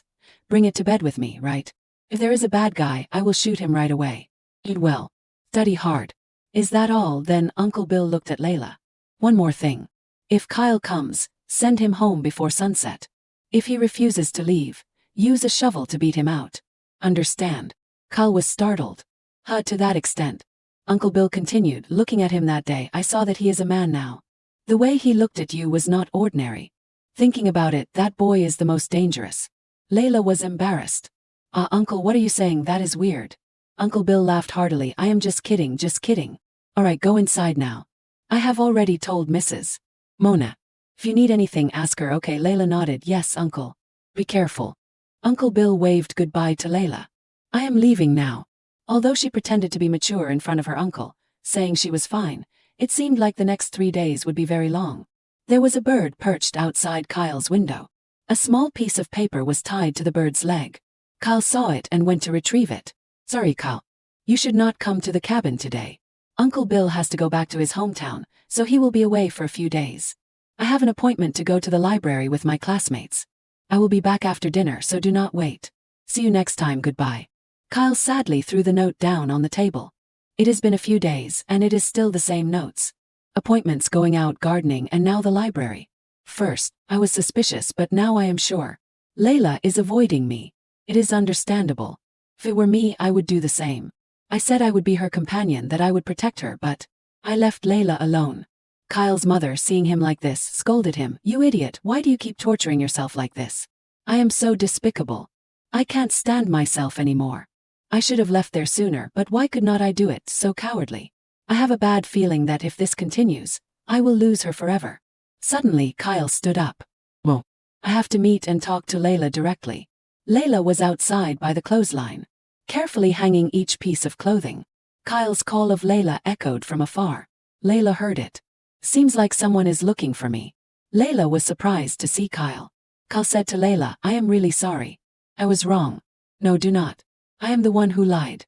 Why are you apologizing? Layla immediately said, no, it is all my fault. I understand why you were like that. I promised to stay by your side to come back right away, but I did not keep my word. I'm sorry, Layla. There won't be a next time.